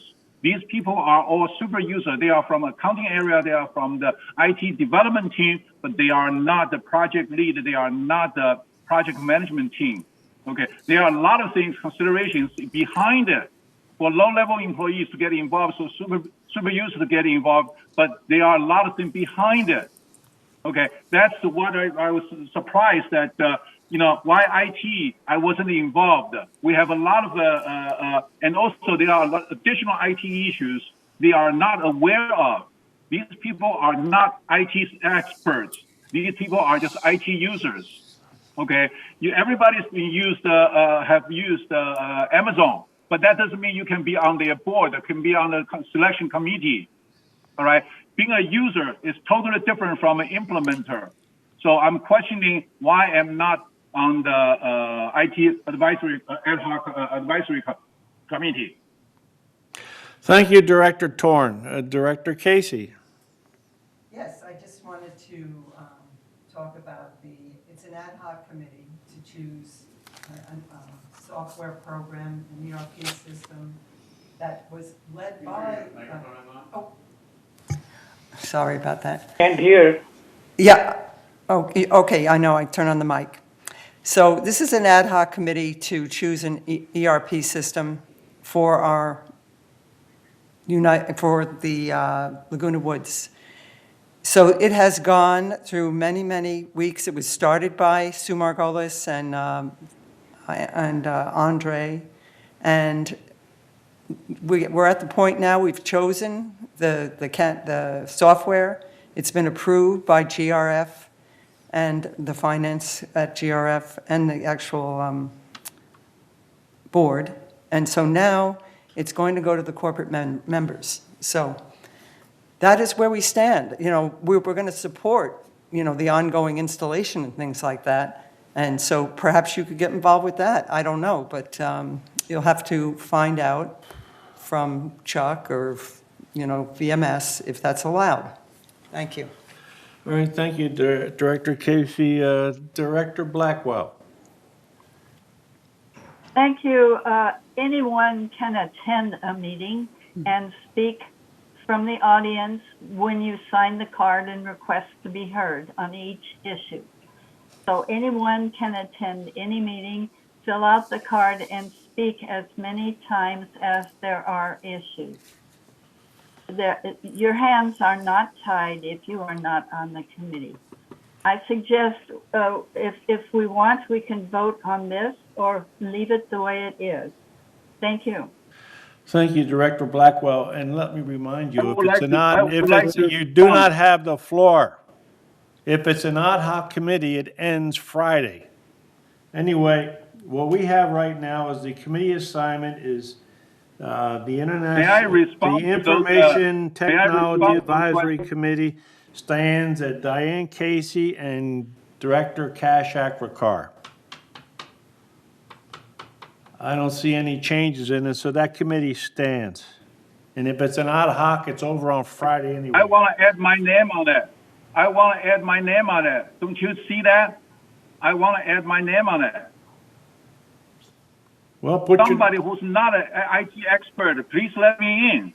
You can go there. Director Blackwell just told you can attend the meeting. It's not a closed meeting. And I just went through all the directors and they voted on the committee. The committee stands as is. I understand that there are a lot of issues involved. The broadband, you're out of order. You're out of order. It takes more than 3 minutes to explain You're to out them, to teach of them. order. You're out of order. And if you don't stop it, I'm going to call a recess here. And every time it takes more than 3 minutes. It takes more than 3 minutes to explain these important issues.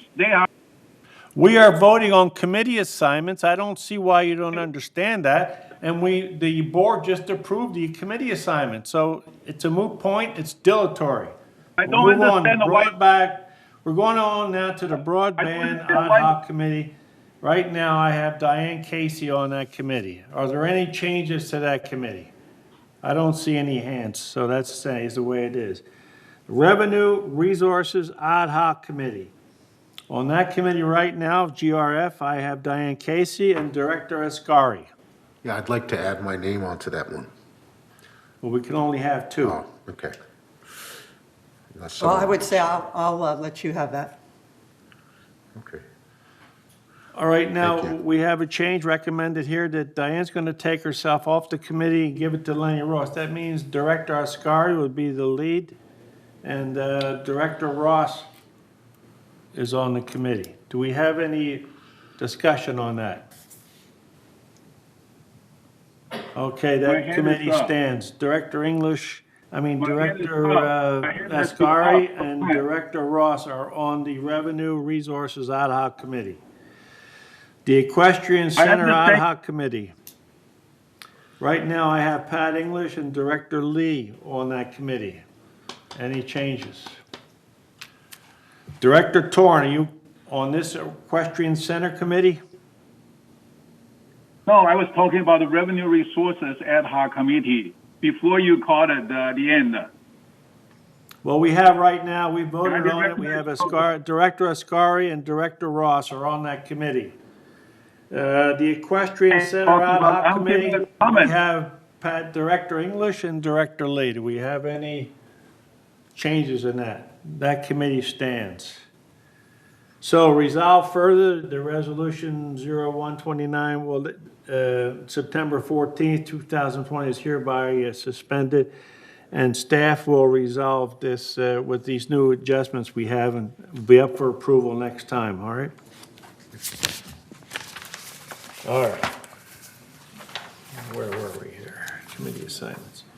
All right, under unfinished business, let's see, we had just did the committee assignments.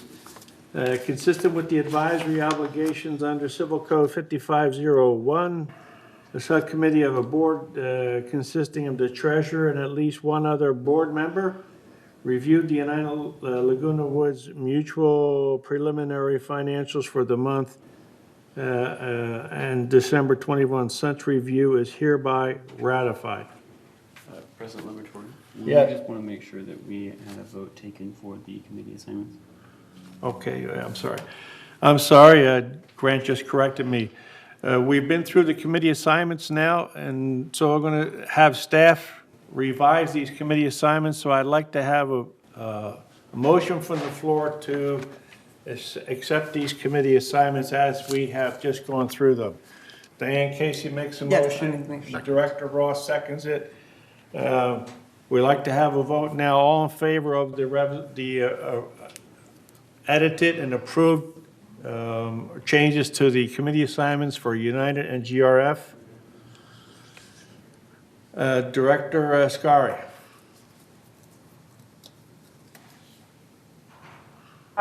Actually, I wanted to respond to the 12B, but I wanted to say, yes, talking more than this is not healthy. Let's do it because definitely this board is very unfair. As I said, some directors get 9 and others got almost none. And so Maggie Blackwell, what you said is work both sides. You can attend. And Director Diane Askari, can we're attend. taking a vote on the resolution. Okay. Are you No, voting for it? I want residents know what's going on, Mr. President. I want the residents, Residents. don't worry, the residents are listening. Believe me, they're listening. Okay, Mr. President, why you are afraid when we talk, but Blackwell and Casey and other people can talk as much as they want. Normally my talk is less than 1 minute and still you don't let me to talk. What's going on in this board? Let's be honest. Let's be fair a little bit. Let's respect each other. So Maggie, what you said is works for you too. You don't need to be in all of them. And Diane doesn't need to be all of them. She can come and listen. Nobody tied your hand, exactly the same that you said. You don't need to give this advice to us. Just listen to what you are saying. Don't think you are just know all of this, okay? And that's all. So let's vote it, this unfair committee that presented to us by force. Well, let me remind the people at home that I have gone through every committee assignment one by one, and the committee appointments have been approved by directors, not by the chair. And now we're taking a vote on this resolution so we can direct staff to go on. All in favor of approving the resolution for the committee assignments for United and GRF, please take a vote. And the people online can vote with the staff. Oh, Yes. So here we have 3 yeses. Yes. Yes, for me too. Yes, for me. yes for me. Yes for me. And then say I'm just for. Yes. For clarification, can we do a roll call vote?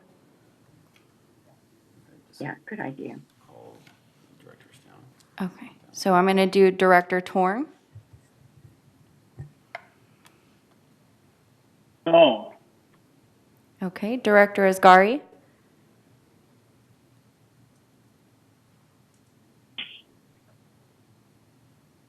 Abstain. Director Libertor, Yes? Director Lee, Yes. Director Atrakar, Yes. Director Casey, Yes. Director English, Yes. Director Blackwell, Yes. Director Ardani, Yes. and Director Ross. Yes. Thank you, Mikhail. So the resolution passes. Thank you very much. And now, where were we here? Okay, so do we need to, on this B, do we need a,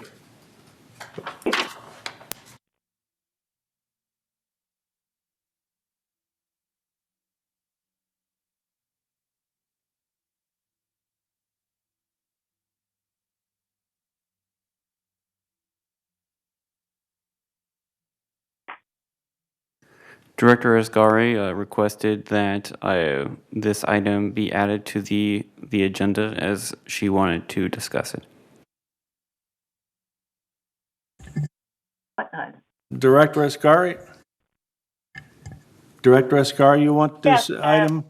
You can discuss it. Go ahead. You have the floor, please. Thank you. It doesn't need discuss. I wanted to say it's unfinished because we didn't totally cover the whole December 2021. We don't need any discussion until I have a meeting next Thursday with the finance staff, and after that, hopefully everything is going to be ratified. That's all. Thank you, Director Askari. So we'll move on to item number 13, new business. We have Director Torn. Yes, I want to say that on January 11th, we've already discussed this one and talk about 30th, December 30th last year. Yeah, no, January 11th meeting, we've already talked about and approved. Let me go there. Read it to that. That President Liberatore called the motion to a vote, and the motion passed 730 to discuss and consider the formation of a strategic planning committee. Okay, I want to share with you my thoughts, and I send email to every one of you. I'm not sure if everybody read it. Okay, the strategic plan is the owner tells the management what I want.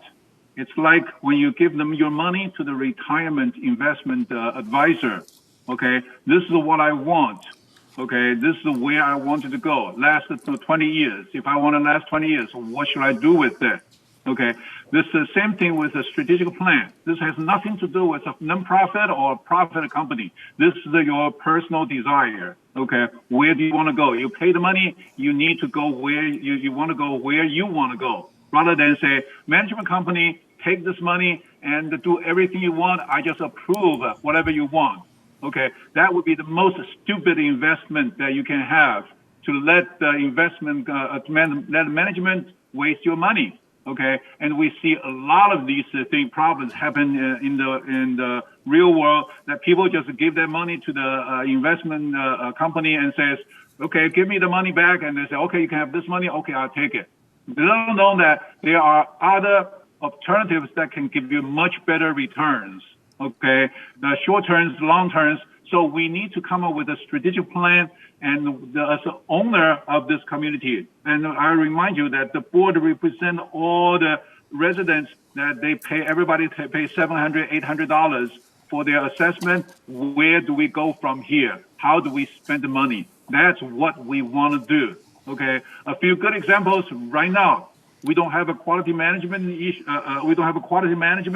process. We need to implement a quality process as an initiative, and also we need to set up goals that we want to reduce customer service request call volumes by X% for the next X years. Let's say 30% for the next 2 years.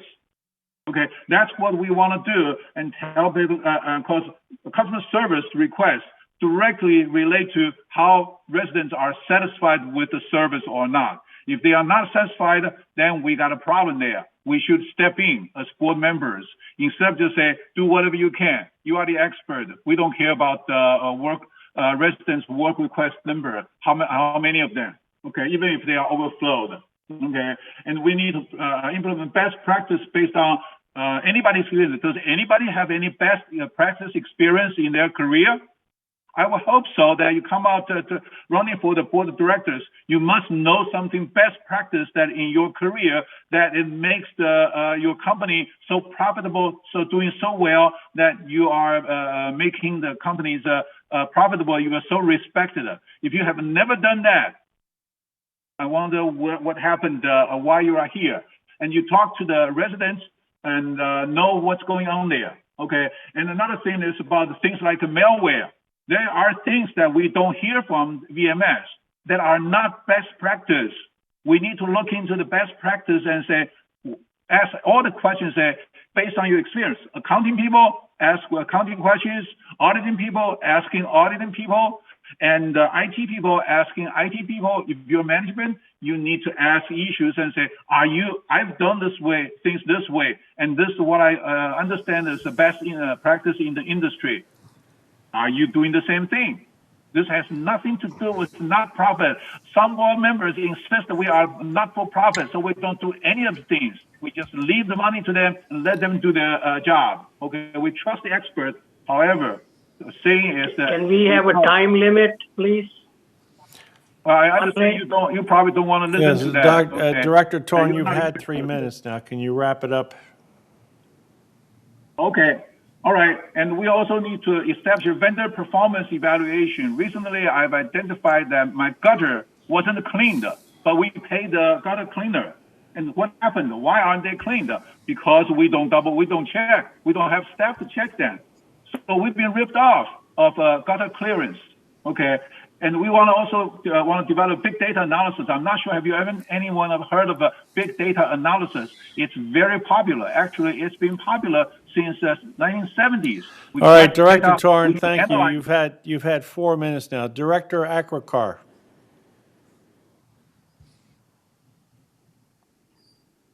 You're muted. What I wanted to say is to keep the time. Okay, thank you. I think 3 Thank minutes. you. Somebody should monitor and stop. Thank you. Director Casey, you have the floor. Yes. Yes, we did discuss this issue of strategic planning last month. And in the past, we have formed a meeting where all the board members get together and talk about what is ahead. And so, that could be something we could do. And also, in the minutes from last time, Director Askari made a motion to not form a strategic planning committee. And Director English seconded the motion. President Liberatore called the motion to a vote, and the motion passed unanimously. So it looks like it turned down the idea of the strategic planning, unless there's a typo, but I think I remember it that way. But so let's have a meeting where we all get together without staff and talk about what we want to do for the future. There's a lot of things we could do, so we could even have a luncheon, a meeting once a month, and just get together. But I don't think, it has to be an official, it could be a one-time thing like they did before. Anyway, thank you. Thank you, Director Casey. Director Askari. What I heard is about strategic planning. I don't really get why directors, board of United, be against of the strategic planning. This is actually hurting. If we don't have a strategic planning, what we are going to do in future? I really don't understand that why should be objection to such an important thing. And as I understand, Andre was the pioneer, and then Sue added with that one, and then we end up with what GRF had it right now. So why we cannot have for United, because the nature of United is different from the nature of GRF. I don't see why we should object with such an important issue.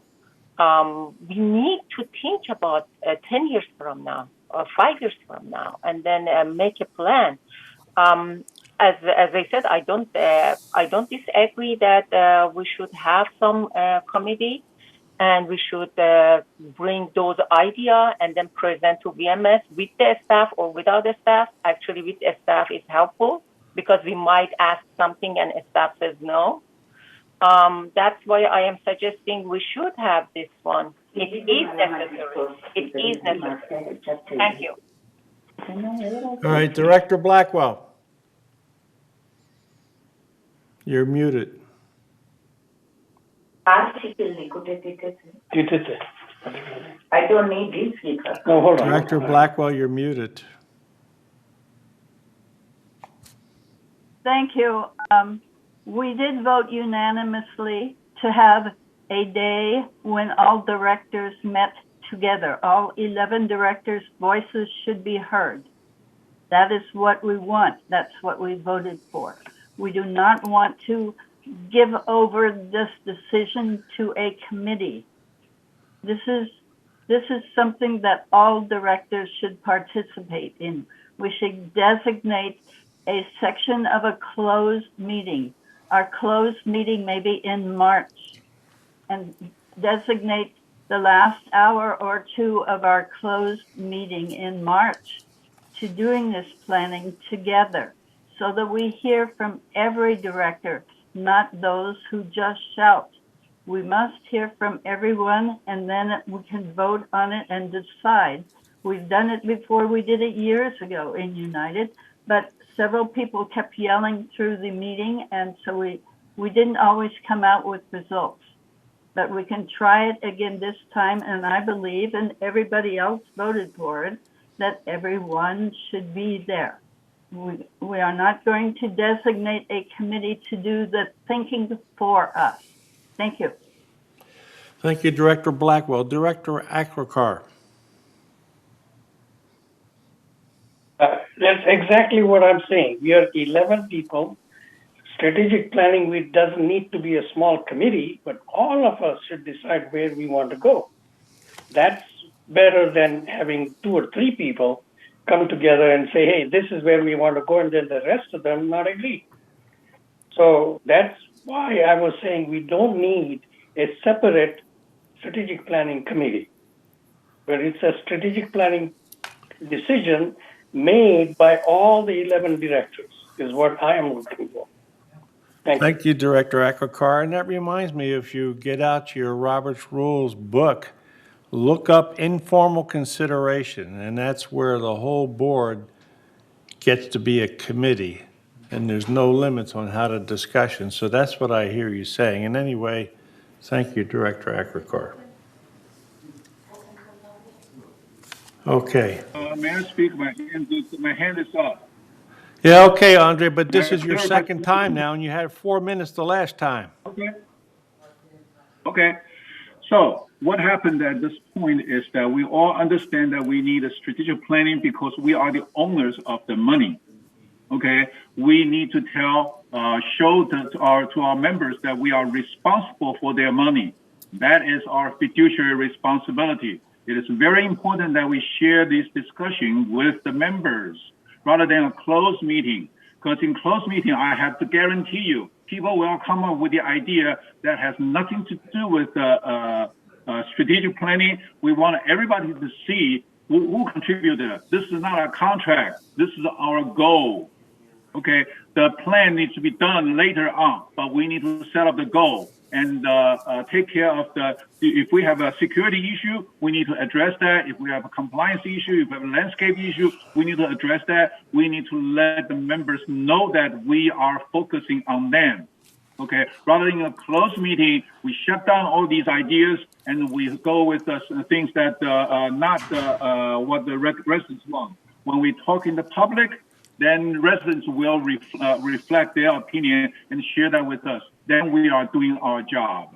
It is very important that this needs to be discussed in a separate meeting, maybe an open meeting, so we can share with them and people understand that we discussed this issue, we discussed that issue, this board member shared this kind of idea, that member shared that kind of idea. So that will help you re-election in the future if you are interested in that, and make them understand that we indeed work for them, not work for VMS. Thank you very much. Thank you, Director Torn. Again, let me refer you to the Robert's Rules book and look up informal consideration. Thank you. Director Lee, we haven't heard from you.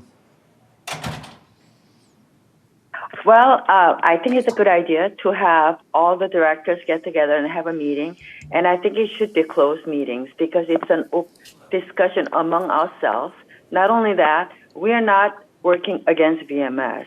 Eventually, we are all working together. And it's not that we're here creating a police agency to see what they're doing wrong. And, you know, for residents to see every single bit of discussion at this point is too early. If we come up with some type of approach, or some type of decision, then we can inform the residents. It's not the occasion where we show off how much we care for them, and that's really not the point. The point is we look after our future plans. And I know that the residents, it is for the best benefit of the residents, but at the beginning stage, I think we should just have informal discussion among directors and try to come up with some type of strategic plans that would benefit the residents. And at that time, we can inform them.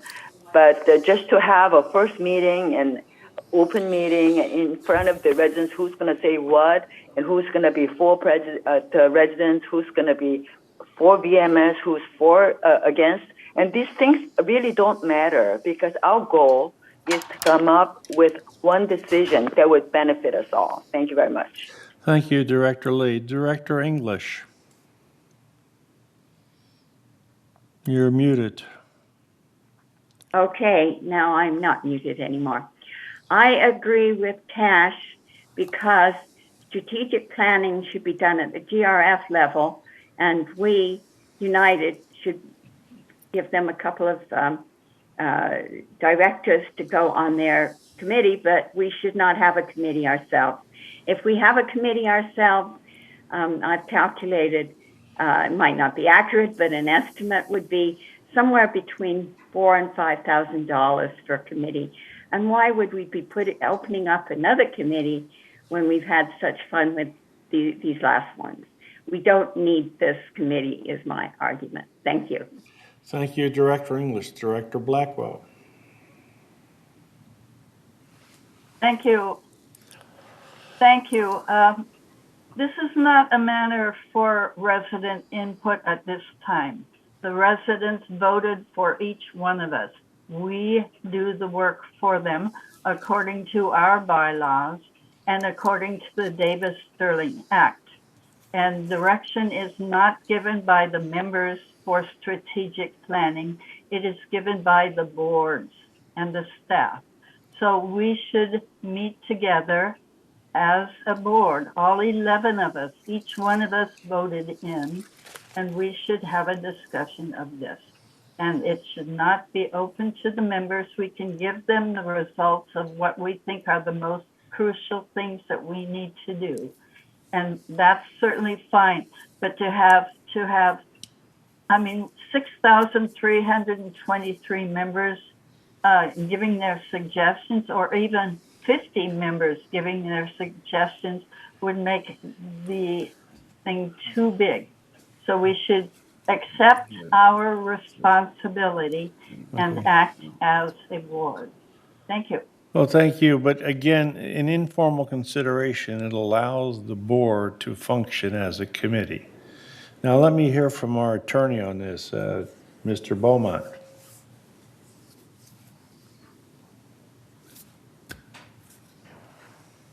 Good morning, everybody. You're muted. There you go. Hey, good morning, everybody. Good morning, Jeff.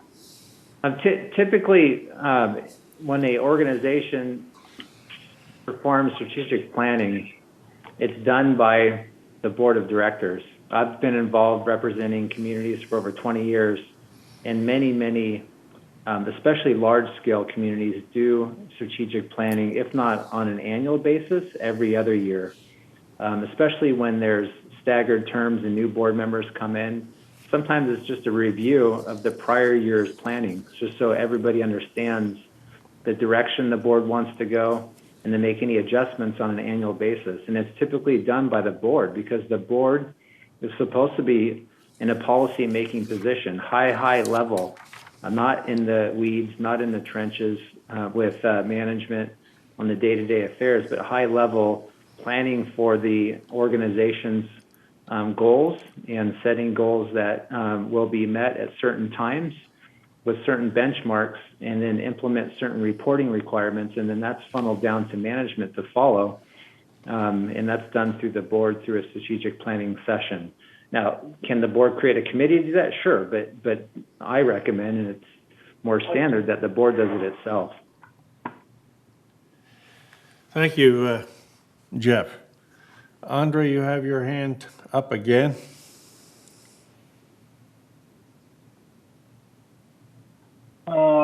I just disagree with the closed meeting concept. I like the idea of the strategic planning, and I think, my experience is every organization that hands money out needs to have a strategic planning.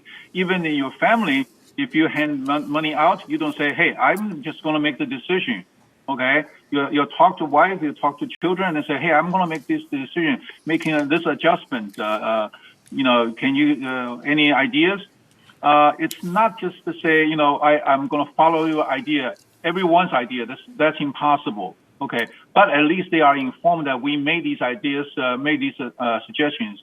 So may I suggest that if we want to have a closed meeting, we need to have all the ideas proposed with board director's name and what's the argument, talk about it, and share with everybody, okay, with the members, because it is very important that we don't want members come back and accuse us, and you never thought about this, you never thought about that, you should consider this way, consider that way. And we say, yeah, we did that. There's a lot of questions that, yes, we did that, yes, we did that. We just never communicate to anybody else. Okay, it is very important that we need to communicate, especially at a strategic level, strategic goal level, that we will consider this one, but we shut down or we specifically promote it because certain reasons. There will be a lot of goals. I agree with that, 20, 30, 50 goals, but we cannot achieve them. So we picked the right one and we made a decision this way. That's what we want to communicate.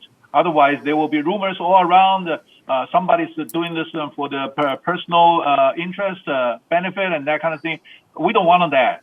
It needs to be communicated to the community. If we wanted to have a closed meeting, I would expect we publish it, or we have a town hall meeting, and then after that, after the meeting, we can talk, collect information from residents, and maybe they'll have some different ideas.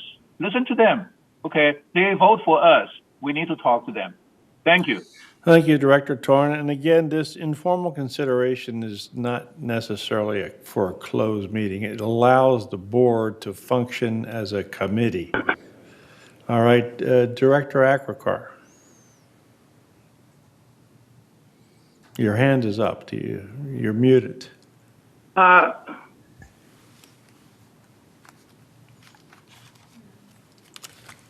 You're muted, sir.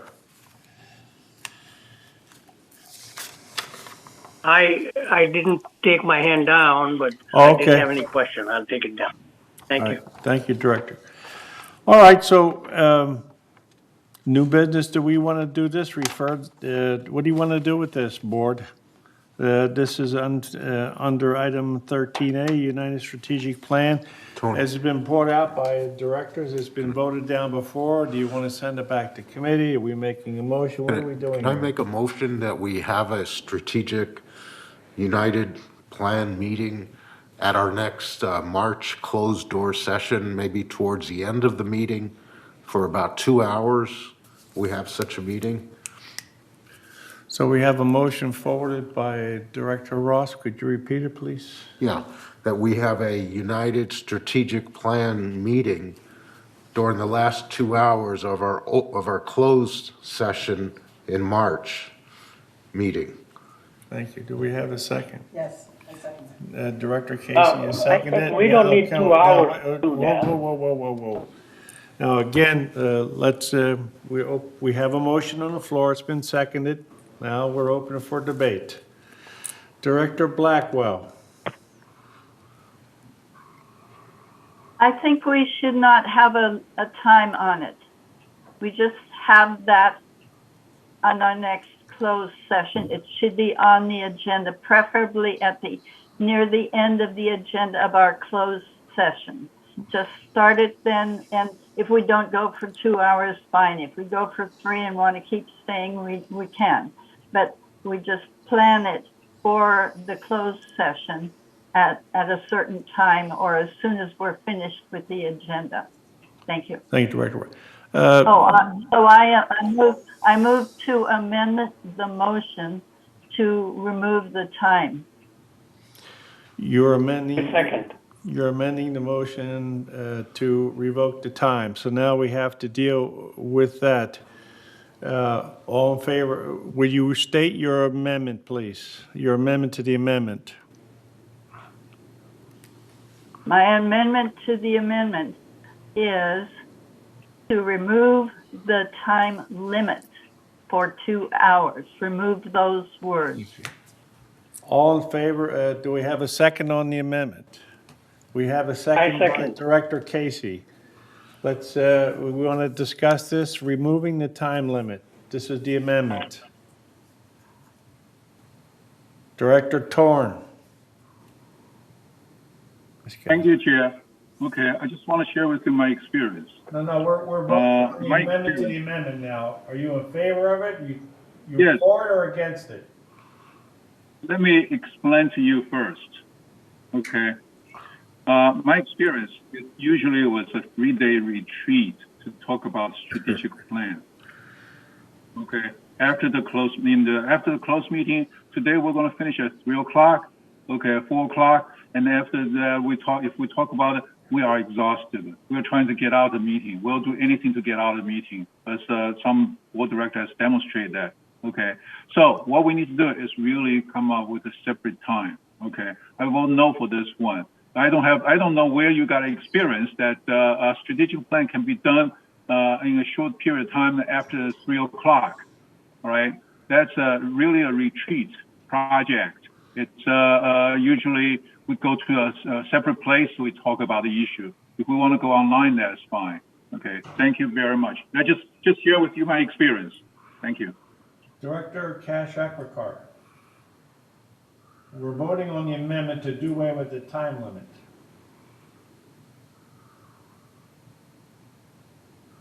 Yeah, I think we don't need to put a time on strategic planning. It should be at the end of the meeting, and so you're whatever time it takes. You're against the time limit, did I hear you correctly? Yes. Yes. He's in favor of the amendment. Okay, Director Askari, are you for this, to do away with this 2-hour limit or not? Mr. President, please notice that you are putting such important things at the end of the committee. Normally, right now is 12 o'clock. And then after that, we have closed. We are not even finished. We are at number 14. And March is going to be the same. Can we be realistic? We are all tired at 4 o'clock or 5, sometimes 4. Last was 4:30 when the meeting is done. Who wants to stay again until 7 o'clock and discuss?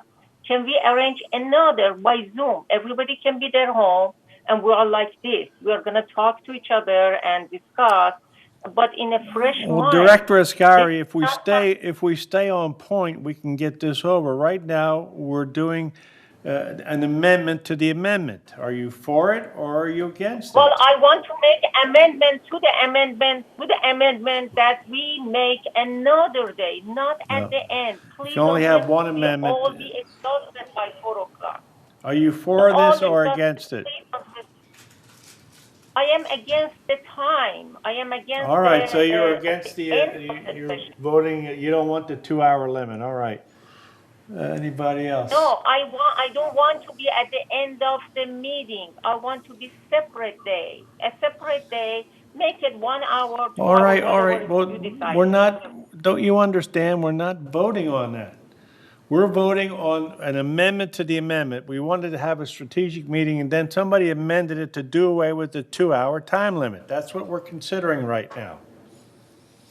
And the vote right now is to. We're talking about at the end of the session on March. Can I finish my sentence? I am the only one when I am talking that nobody let me. What's the point? We are here to talk. You are talking about and at the end of the March closed meeting. That means you're talking about 4 o'clock or 4:30 on the March. And we are from 9:30 on this.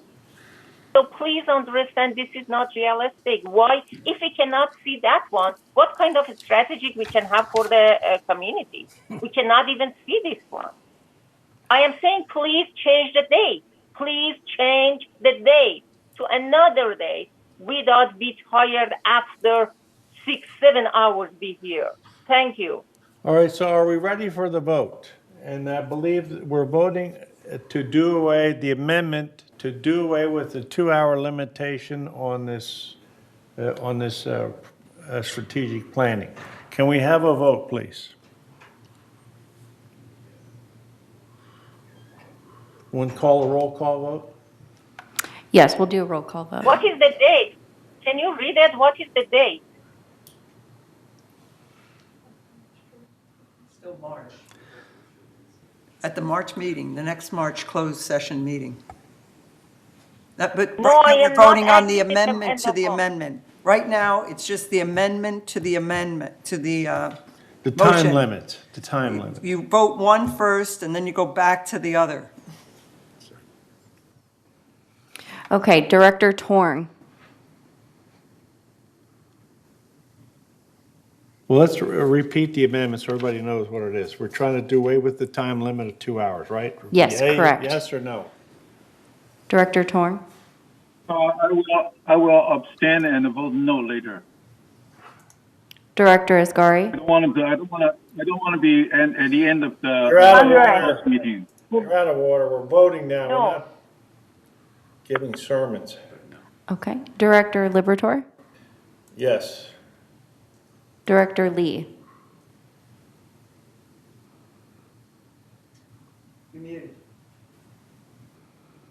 I'm for without time limit. End of closed meeting without time limit. Okay. Director Bastani is absent. Director Atrakar. No time limit and do it at the end of the meeting. Director Casey. Yes, same, no time limit, and at the end of the closed session meeting. Director English. No for, no for everything as far as I'm concerned. No strategic planning even. Director Blackwell. Yes. Director Donnie. No, no. And Director Ross. Yes.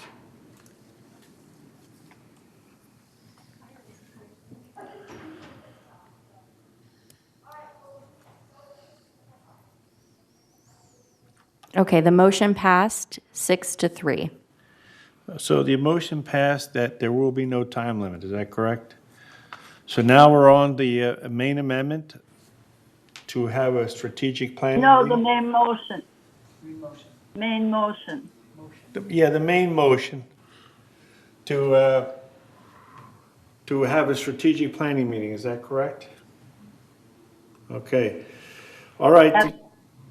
So let's Can I get, make a motion to another date? no, we No, have we to haven't deal with this finished motion the first. meeting. Sorry. We have to deal with this motion first. We did away with the time limit of 2 hours.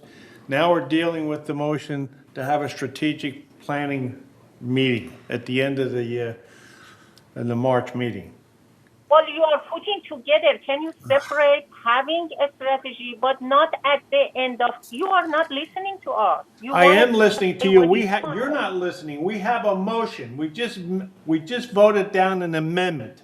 And now we're voting on the motion to have a strategic meeting. Is that correct?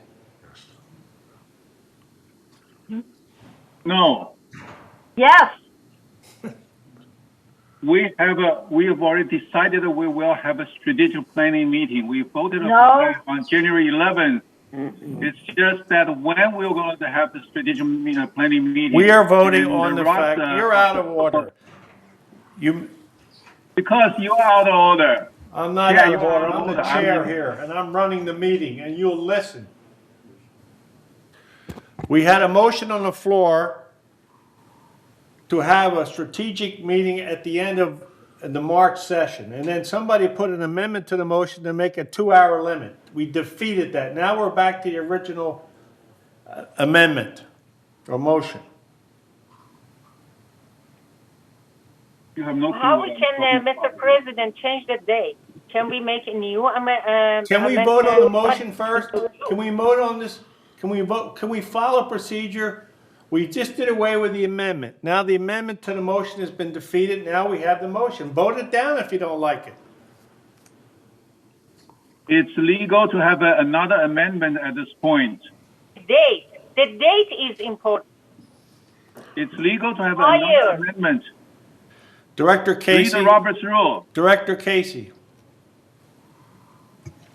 Yes, now this is to have one meeting that's coming up in March, and we're just voting for it. I don't even know if we have to really have a vote like this, because we're just choosing to have a meeting in March at the end of the closed session to start any kind of strategic planning we want to do. It doesn't have to be the only strategic planning for the whole board.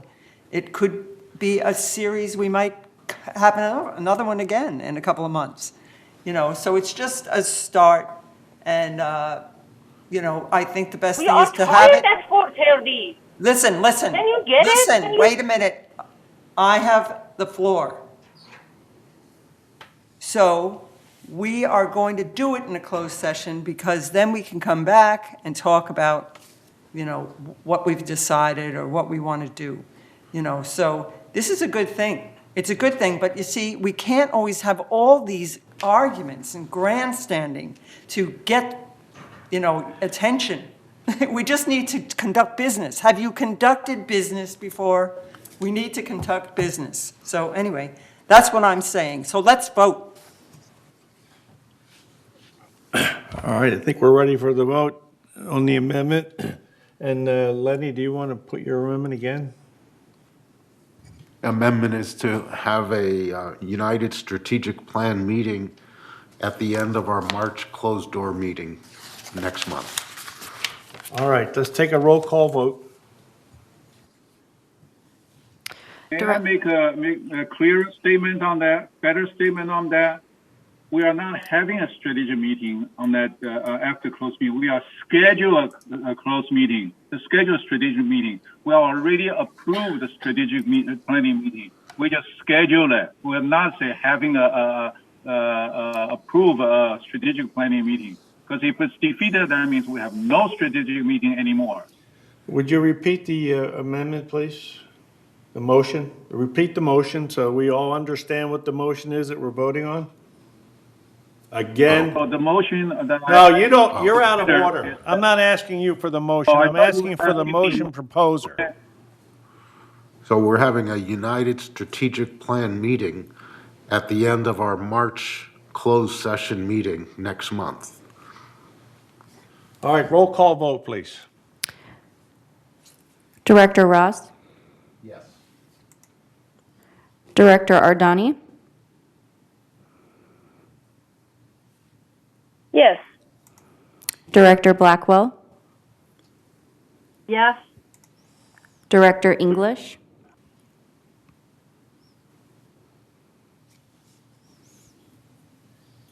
Director English, I think you're muted.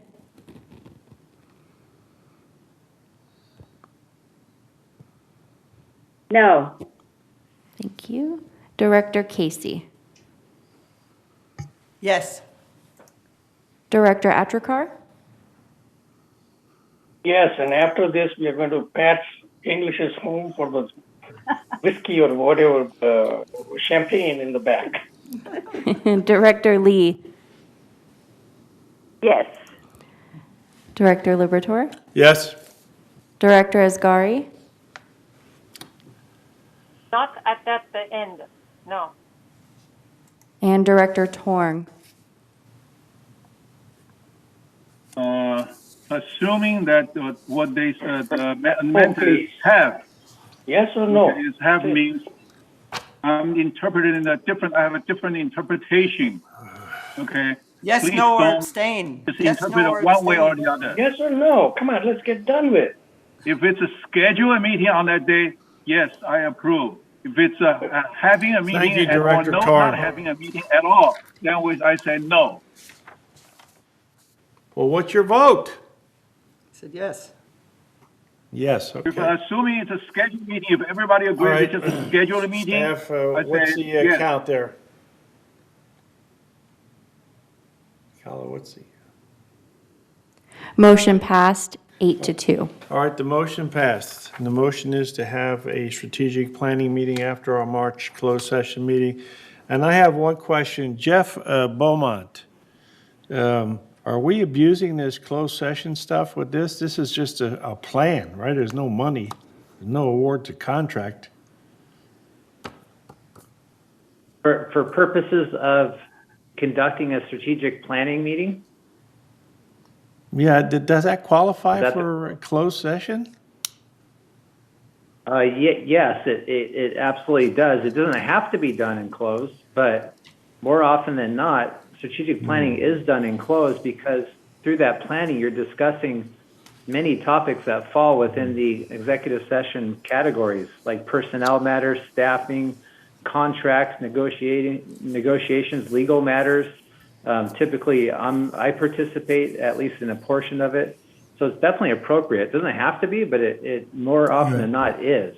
Yeah, because David Sterling uses the word may, if I remember correctly. Anyway, okay, let's move on. That is correct. Okay, may I ask? You're out of order. Are we? You're May out of I? order. We're done. The motion is passed. Now we're going on to director's comments, and I'm going to start with the people who are here.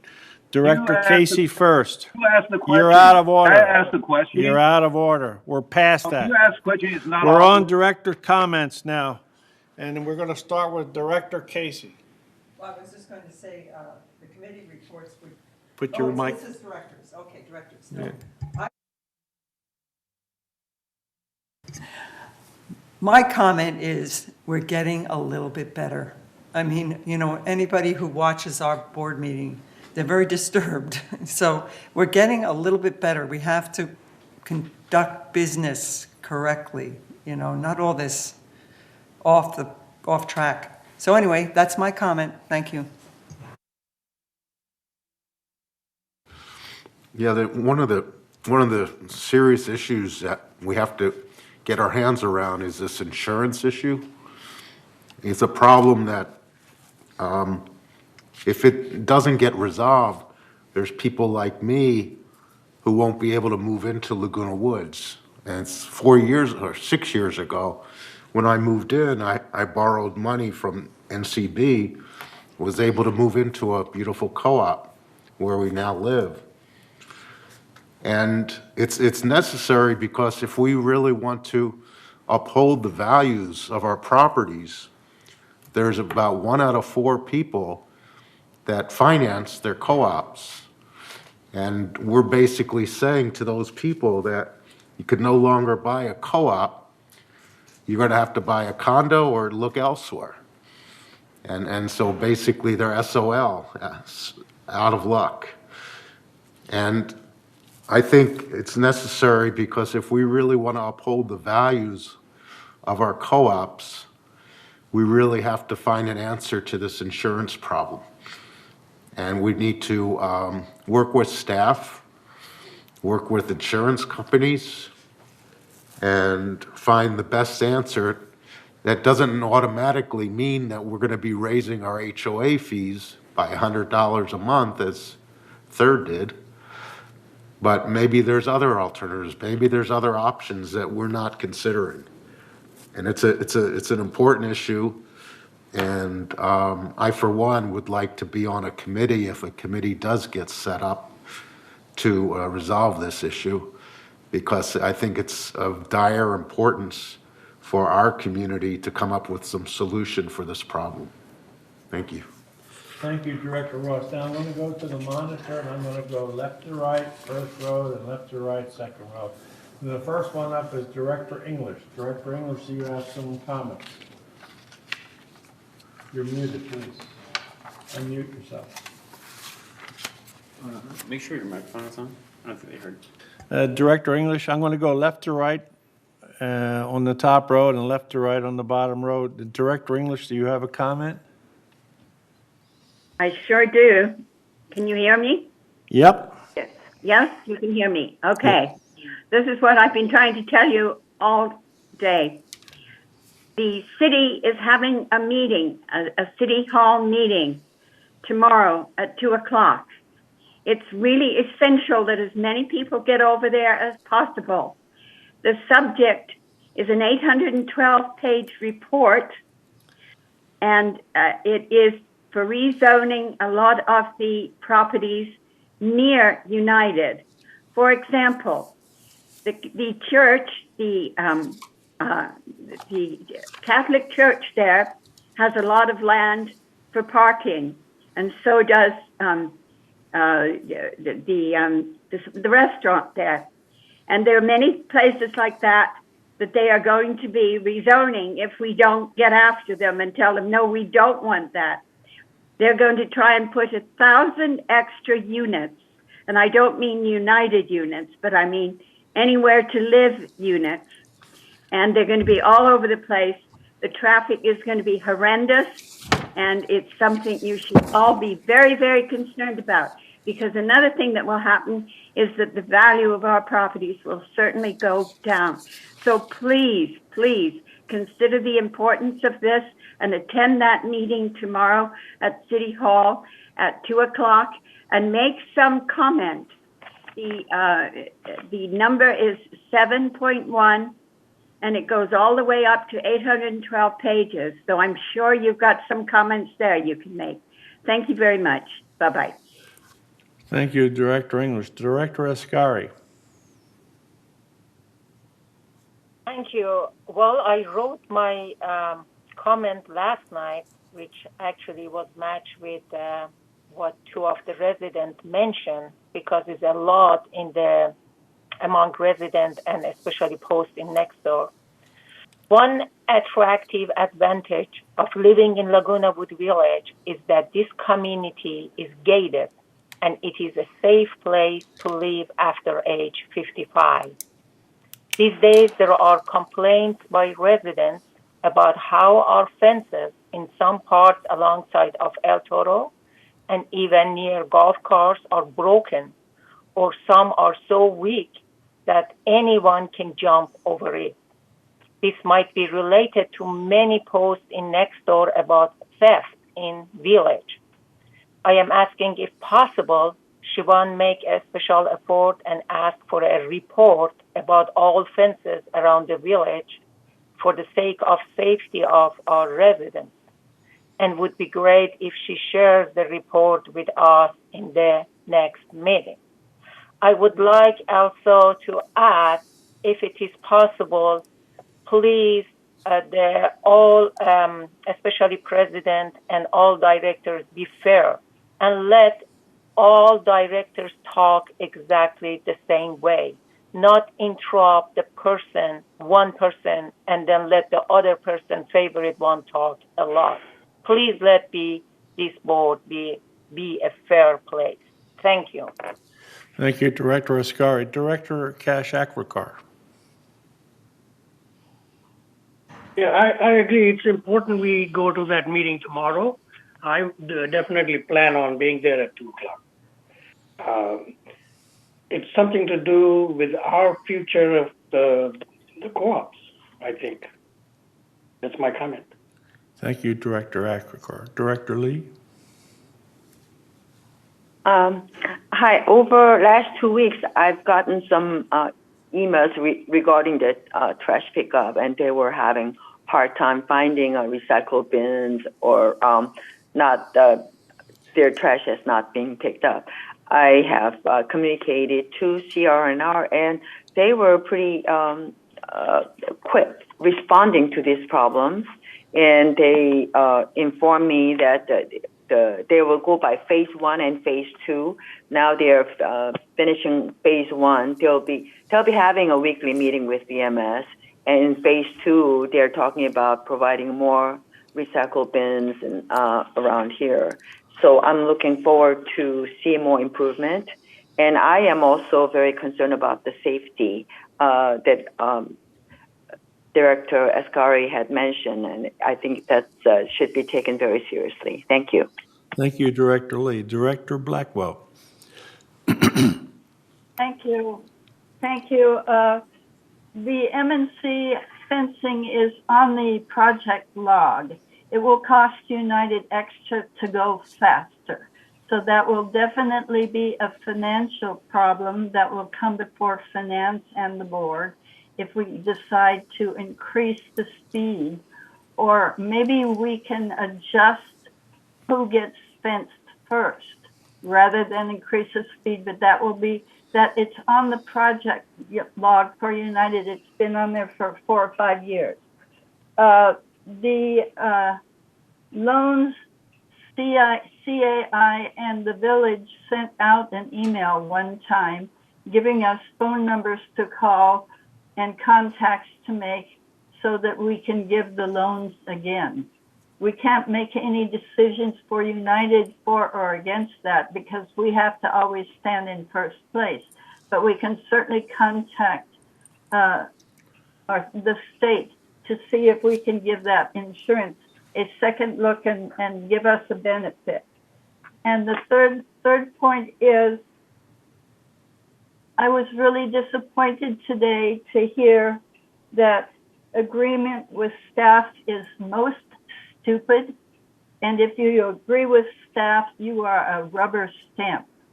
I think both of those are not accurate. They're spoken to add weight and emotion to the argument, but slandering staff and saying you're stupid or a rubber stamp if you agree with that is bizarre, because we hire the very best people we can with the very best qualifications. Then if we close our ears to them, why did we bother to hire them?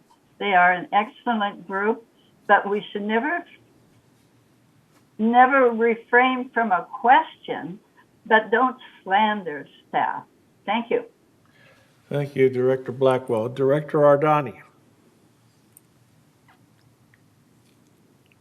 Thank you for the great meeting. I had a question about the trash can that Director Lee just answered my question. Thank you so much, Director Lee. Thank you, Director Thank you. Ardani. Thank you. Director Torn.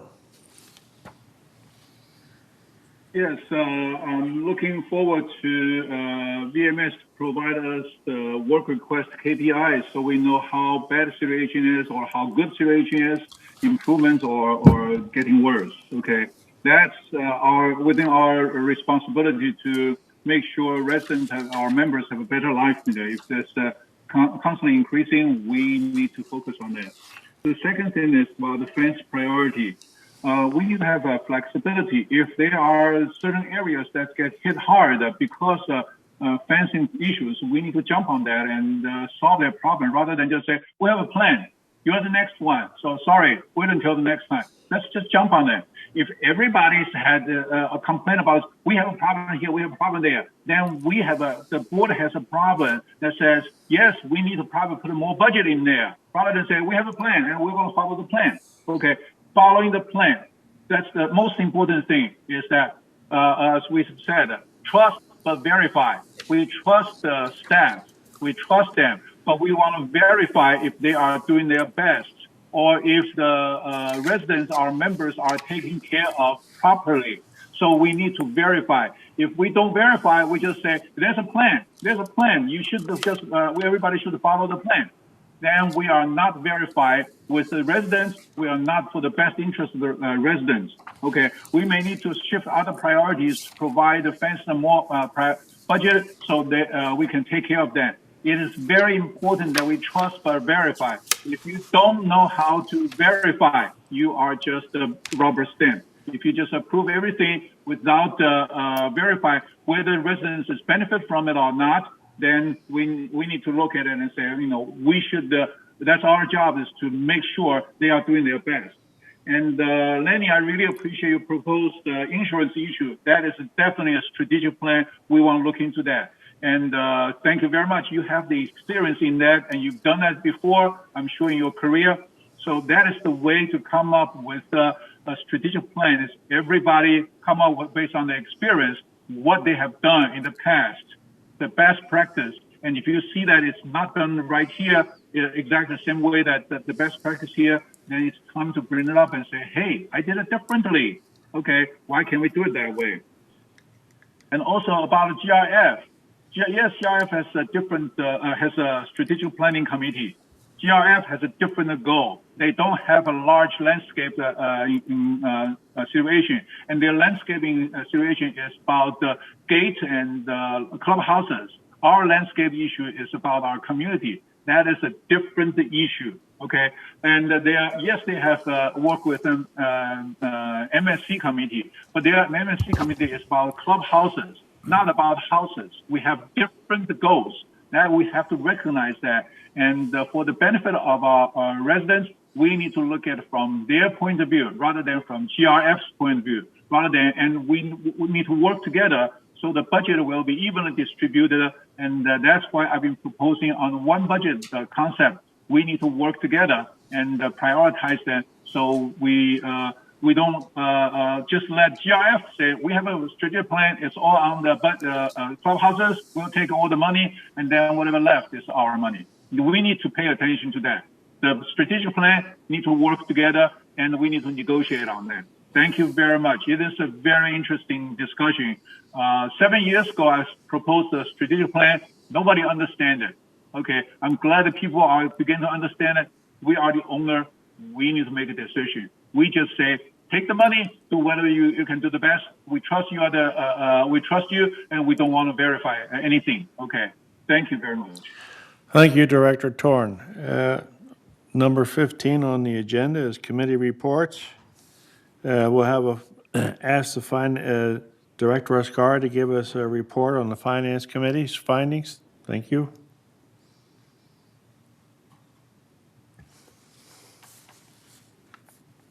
Thank you. Can we have the first slide, please?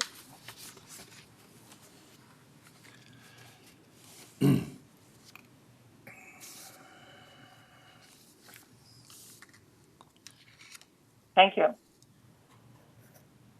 Through the reporting period of December 31st, 2021, total revenue for United was $46.5 million compared to expenses of $47 million, resulting in net expense $483,000. So basically, we end up with negative. And in slide 2, please. In finance, we are more interested in checking operating portion. The operating fund without depreciation shows an operating deficit of $163,000 through the reporting period. And this chart shows how much of our revenue went to operation, with $21.5 million coming out of assessment and $1.5 million coming from non-assessment revenue. And this is compared to operating expenditures of $23.2 million without depreciation. Can we have next, please? This next chart takes the full income statement and compares those results to budget. We can see that United ended the period better than budget by $2.6 million when combining both operating and reserve savings. Can we have the next slide? The most significant variance from budget were attributable to following. You can see that 3 of them is favorable and 3 is not. Of course, employee compensation, favorable, $1.4 million, resulting primarily in the Department of Maintenance and Construction and Landscape. Saving occurred in landscape were sharp, but maintenance was outsourced, creating saving in labor hours. And then you can see the next one is outside service, almost $1 million, favorable variance resulting from late start of programs due to the COVID-19. And budgets are spread evenly for programs such as building structure, plumbing, and tree maintenance. The next favorable is materials and supply, which is $812,000, favorable again. Variance and resulting from late start of program due to the, this one is based on appliance and plumbing. This is material and supply. Sorry about that.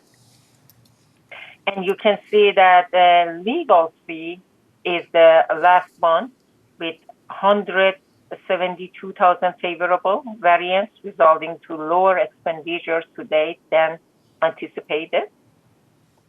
And the budget for legal fee is a contingency, and of course, is fluctuated year to year. And we have some unfavorable. You can see the first one is unrealized gain loss on investment, 552,000 unfavorable variance due to adverse conditions for bond investment.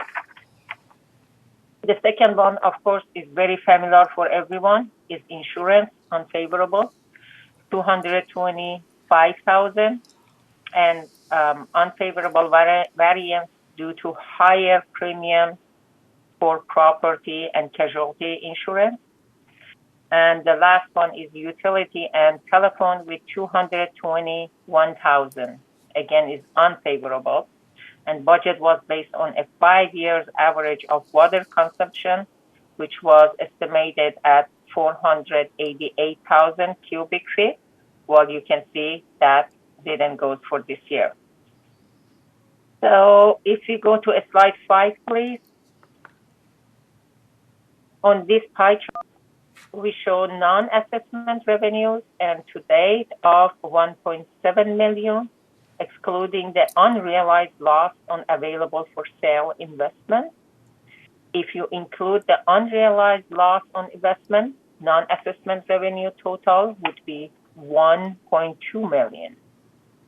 Revenue is recognized by category, starting with our largest revenue, with generating category fees and charges to residents, followed by laundry, resale processing fee, investment income, and so forth, as you can see in this chart.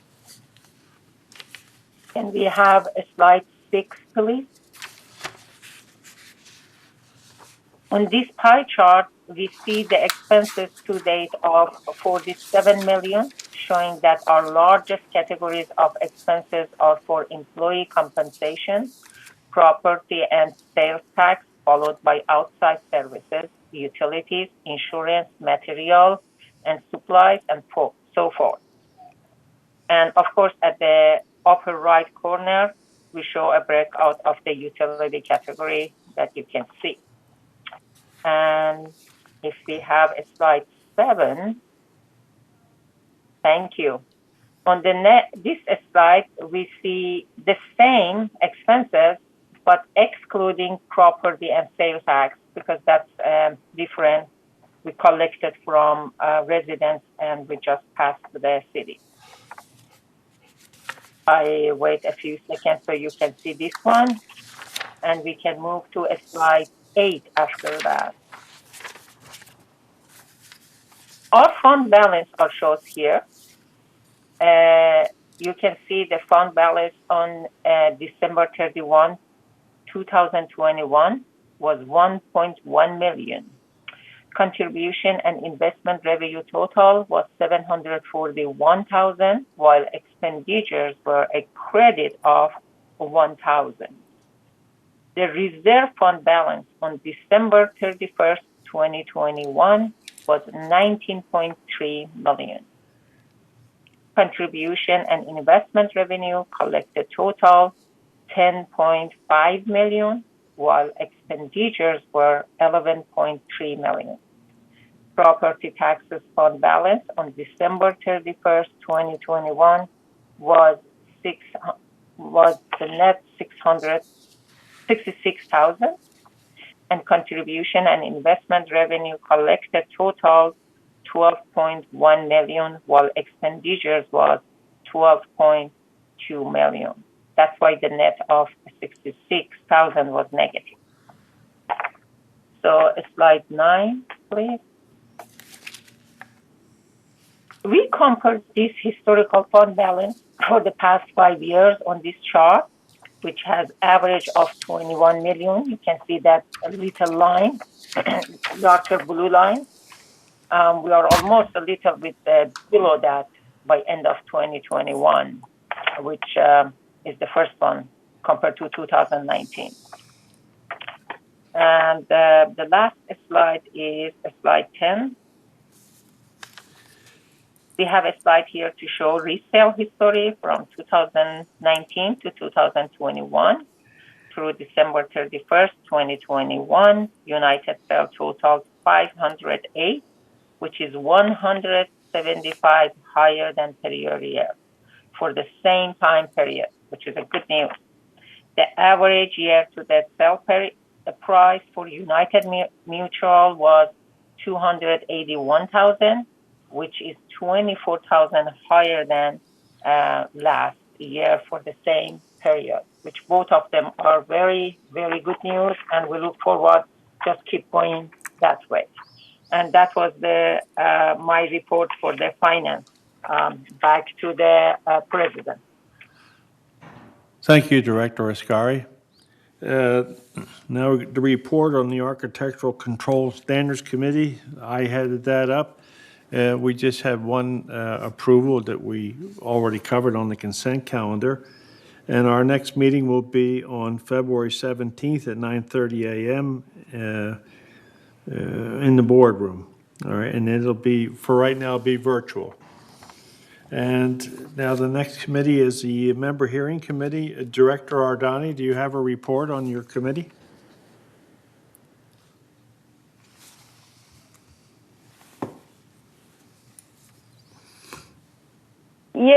Yes, Director Tony.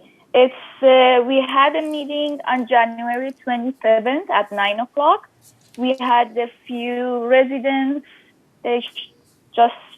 We have the virtual meeting actually, and we take care of them, and everything's fine now. And the next meeting is going to be February 24th, I think, at 9 o'clock, and it should be a virtual one. Thank you, Director Ardani. A report from the Governing Documents Committee, Review Committee, Director Blackwell. Yes, okay. We had a meeting January 20th, and we discussed the ways to transfer membership. Basically, when we were formed in 1975, you could transfer membership only if somebody died or if you wanted to sell the property. Well, there are a whole lot of ways that people transfer membership now that don't require an escrow. And so we want the way to be paid easier and with some good documents that Jeff Beaumont will work on to help when we want to transfer membership to and from a trust or add members to a trust, or if you want to add a spouse or delete a spouse to the membership. All of those don't need to go through escrow. So we're asking for Jeff to help us out with some good paperwork so that they will have something to show that they indeed are a member, and they won't have to go through escrow to do it, because it isn't really a definite change of membership. It's a transfer to related people and so on. So that will be good. February 17th is our next meeting. Sorry, Director Blackwell, can you describe a little bit what qualification that person remaining the certification should have? For example, if they wanted to transfer it to the kids, or if one of the spouse is going to be deleted from the certification, the other spouse, what qualification? Do we requalify them, or it's okay? It's just remove the name? Well, sometimes the new people have to be qualified in some ways, but they don't need the full qualification. They don't need to go through all the steps. If they're the heir, it's a certain way. If they're adding a spouse, it doesn't require too much, and so on. And so Jeff needs to straighten all that out for us to make it clear what has to be done for each, so that it isn't a big question, and so that we have it in our governing documents, so that those people can show their membership, so that they can get a personal loan. That's where people can get personal loans, is if you can show you have a membership. Since we don't have title to the property, it's important for title. The title needs to be changed when people die and when people's spouses divorce and marry and they want the title on it. All of the title business has to be clear. And right now, we're doing it, but we don't have a distinctly clear paperwork for them to show and to prove that they have this right or they don't. So that's why we're asking Jeff to make our documents clear for that, to make it easier for those people to move ahead with their lives. Thank you. Thank you so much. All right. Let's get a report from the Landscape Committee, Director Casey. Yes, last month we did not meet, and we will be meeting on February 10th. And I just want to encourage, all the members to, send a message, come to the meeting. I mean, if we're allowed to at that point, but, let us know what's going on so, we can direct the staff and things like that. So the next meeting, February 10th at 9:30. Thank you. Thank you, Director Casey. A report from the Maintenance and Construction Committee, Director English. Yes, we had a meeting on December the 29th, and the next meeting is going to be February the 9th, 2022. And we discussed such things as the situation with the garbage. Everybody's concerned about that, how it's moving along, and the electricity in United. Thank you. Thank you, Director English. Now, Director Lee, can you give us a report on the Resident Advisory Committee? In February, we did not have the meeting, in January, and we will not have a meeting in February. Next meeting is scheduled for the 10th of March. And I hope by then we can have, we can open the facility up so that they can come and attend the advisory meeting. Thank you. Thank you, Director Lee. Now let's move on to item number 16 on our agenda, which is the GRF Committee highlights. And the report of the GRF Finance Committee. Director Askari, do you have anything to share with us from that committee? Yes, we didn't have a normal finance meeting for GRF in February.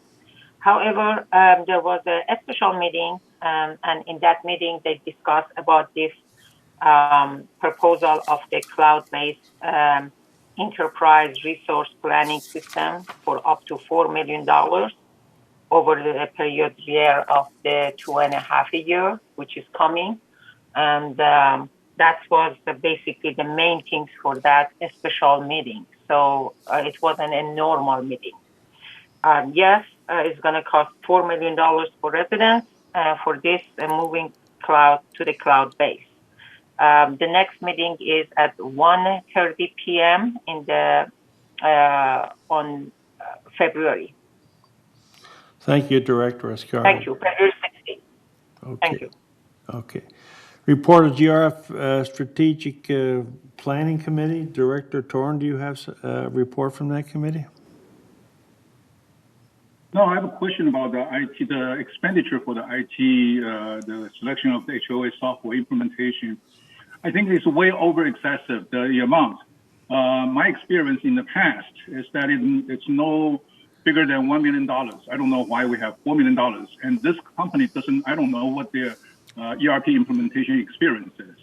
I don't remember and also Microsoft they don't target at HOA level. This is a much bigger than excuse me, can I answer that one? Andre, we have a meeting. You can come to that one. That is the February 11th is the meeting about that. And I think all directors are invited there. And that's the time that I think we should discuss. Okay. Thank you. All right, I'll do that. And there are several Thank you. procedures left out in the whole process. Okay, I'm afraid this is a waste of money at this point. Thank you. All right, so they have another meeting, I believe, scheduled on March 7th. Is that correct? At 9 a.m.? Okay, moving on to report of the committee, Community Activity Committee with Director Blackwell. Yes, we met January 13th, and we talked about recreation facilities. You still must wear a mask if we're inside, and we ask people to be polite to staff who try to encourage them to do that. We're a little low on staff still, so we can't open the clubhouses as much as we would like because we don't have the staff to set up the rooms or to run the office. But they're working on that as fast as they can. The garden centers have been having some problems with some people putting up fencing and putting up structures which are not allowed, and they're dealing with those and trying to go back to a more uniform enforcement of the rules so that everybody has a fair standing. The waiting list is shorter than it was years ago, but there's still a little waiting list. The online reservation system is still a fight. It's 40 who like the new system and 60 who don't, but they're using a hybrid system. So for some hours of some days, you can sign up for courts, and otherwise you can just go down and put your racket up or put your name in and wait for the next court. So the best way is to stay in that hybrid mode so that almost everyone is slightly pleased and slightly distressed, rather than to have 40% of the people be greatly distressed. So it looks like they're going to try that for 6 more months and see how it goes. And our next meeting is, let's see. Next meeting is February 10th, this Thursday. Thank you. Thank you. Director Blackwell, are they still having problems with people gaming the system over there? No, they've pretty much controlled that. Particularly on the 4-up system, they've got that under control. And the other one, they've got a pretty good control of that. And they know who the people are now. So they are watching and monitoring that. So that should not be a problem in the near future. Thank you, Director Blackwell. Now, the Equestrian Center Ad Hoc Committee, I tried to get in on that meeting, but I did something wrong with my computer at home, so I don't have a report on that. Does anybody else? Oh, yeah, excuse me. Okay. This is Pat English. Yes, Pat. I'm on that committee, and I'd like to say something about it. Yes. I had an awful time. I tried to find it. Can you hear me? Yes. Yes? I tried to find information on when they were holding the meeting, and the only thing I could figure is that the 2 girls, Bunny and Yvonne, had a meeting themselves and hadn't told us anything about it.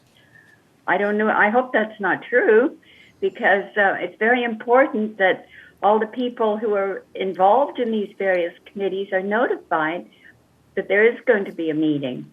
And anyway, hopefully that'll get worked out with time. Thank you, Director English. I'll run with that with Bunny Carpenter and see what's going on with that. Report of the Landscape Committee, Director of GRF Landscape Committee, Director Casey. Yes, so I'm going to be attending the next one, which will be on March 9th, now that I'm on that GRF committee. So I'll keep you posted next time, because I did not go to the last one because I don't think I was on it. Thank you. All right, Director Casey, report of the GRF Maintenance and Construction Committee, Director Cash Akrakar.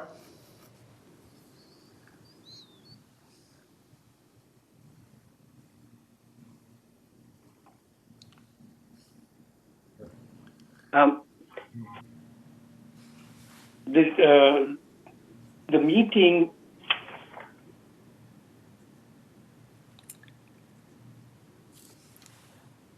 December 8th, 2021 was an open session meeting, and I am not sure. I think the 29th meeting was canceled.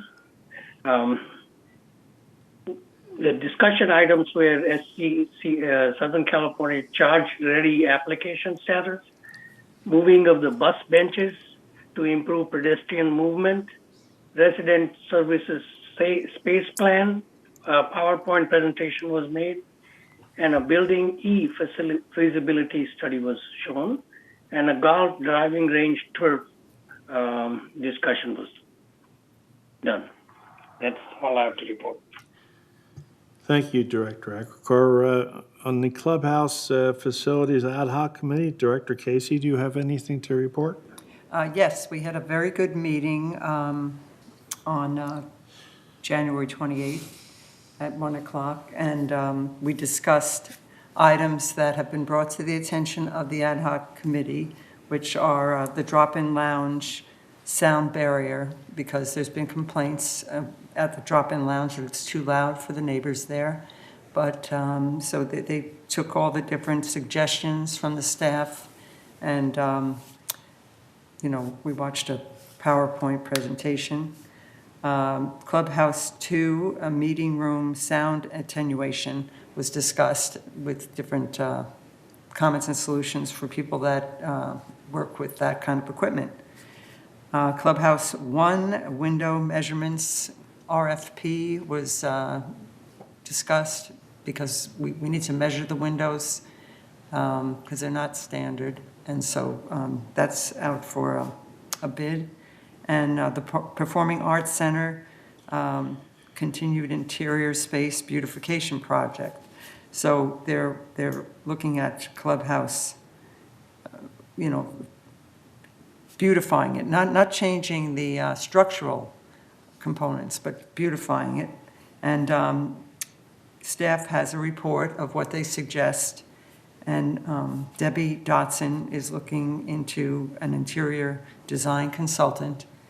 And Clubhouse 1, they discussed the waistline epoxy lining and the Clubhouse 1 interior space beautification. And updated commentary on earthquake debate. So in the next meeting, which will be March 10, they're going to discuss Clubhouse 1 restroom rehab and Clubhouse 3 restroom rehab. So please tune in. Thank you. Thank you, Director Casey. Report of the Media and Communication Committee, Director Ardani, do you have a report? The committee met on January 17th at 1:30, and we just discussed a few items that Director Pauline just reported us about the broadband group and the broadband service reports, and the item for the future that we are going to focus on is the group for the website and review and revise the village website usage policy. And the next meeting is going to be February 22nd at 9 o'clock. Thank you. Thank you, Director Ardani. Okay. Get that one.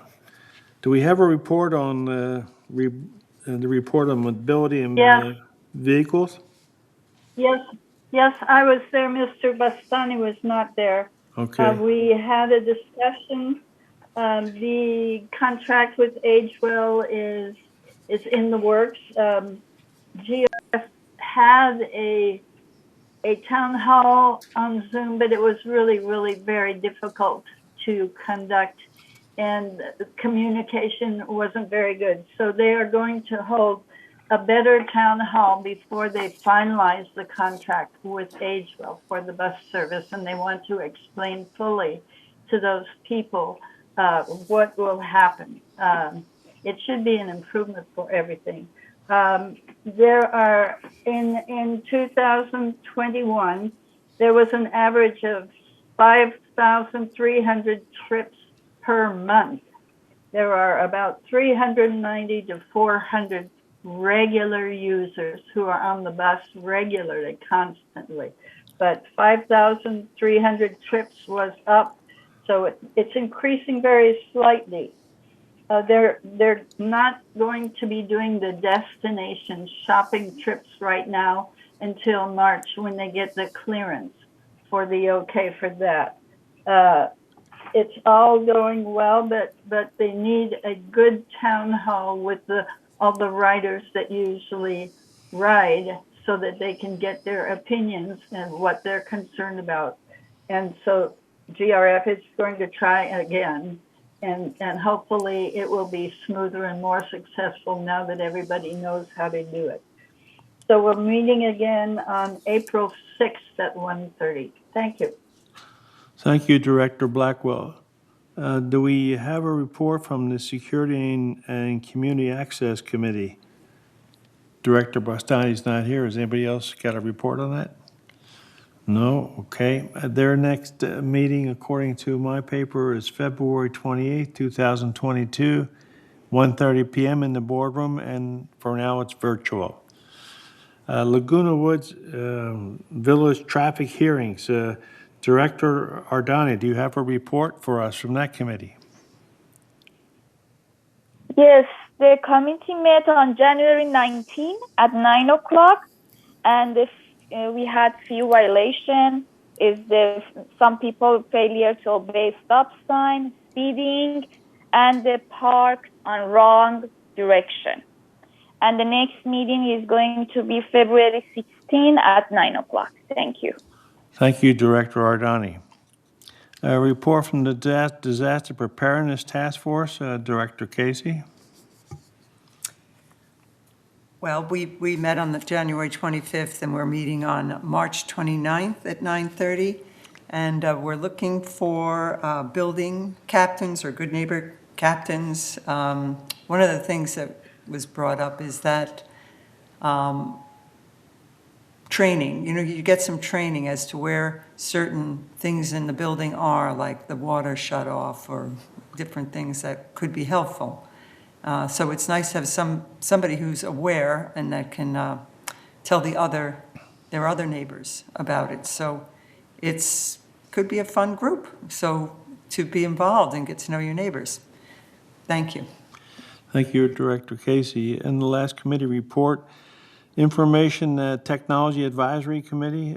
Director Casey, do you have something to share with us for that? Yes. So we've been meeting every Friday, and we're going to have a corporate meeting on the 11th to go over what's going to happen with the ERP system and the people who we'll be working with, which we have been working with in the past. They've helped us a lot during the malware and also in the earlier installation of software. There's a lot of savings. Like, it might seem like a lot, 4 million, but there's other things that are going to be operating savings because we have a lot of licenses that we have to purchase for all these different programs, and now we're going to have one system. Of course, like maybe there's some things like golf, that has a different system, but mostly all of the resident services and things will go through one system. So it would be great. That's going to be a great presentation. So it's for the board members. So all the board members. So please come. Thank you, Director Casey. Now, at the end of the committee reports, number 17, future agenda items. Do we have any comments from directors on future agenda items? We don't have to vote on them now. Yes. Director Blackwell. Yes, thank you. We should hear the clutter policy for the second time, like we agreed we were supposed to do it this month, but we forgot to put it on. So we need the second hearing of it, and that will be on the regular agenda in March, please. Thank you. Staff, did you pick that up? A second hearing? Yes,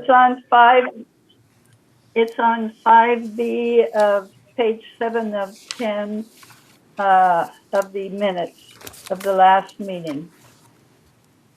So it was supposed to be set for today, but we didn't remember it. And so we'll move it to March. And then the board will get a chance to rehear it and reconsider it and make the final vote on that. Thank you for that, Director Blackwell. Are there any other comments from directors on future agenda items? If not, then this meeting, this session will stand in recess.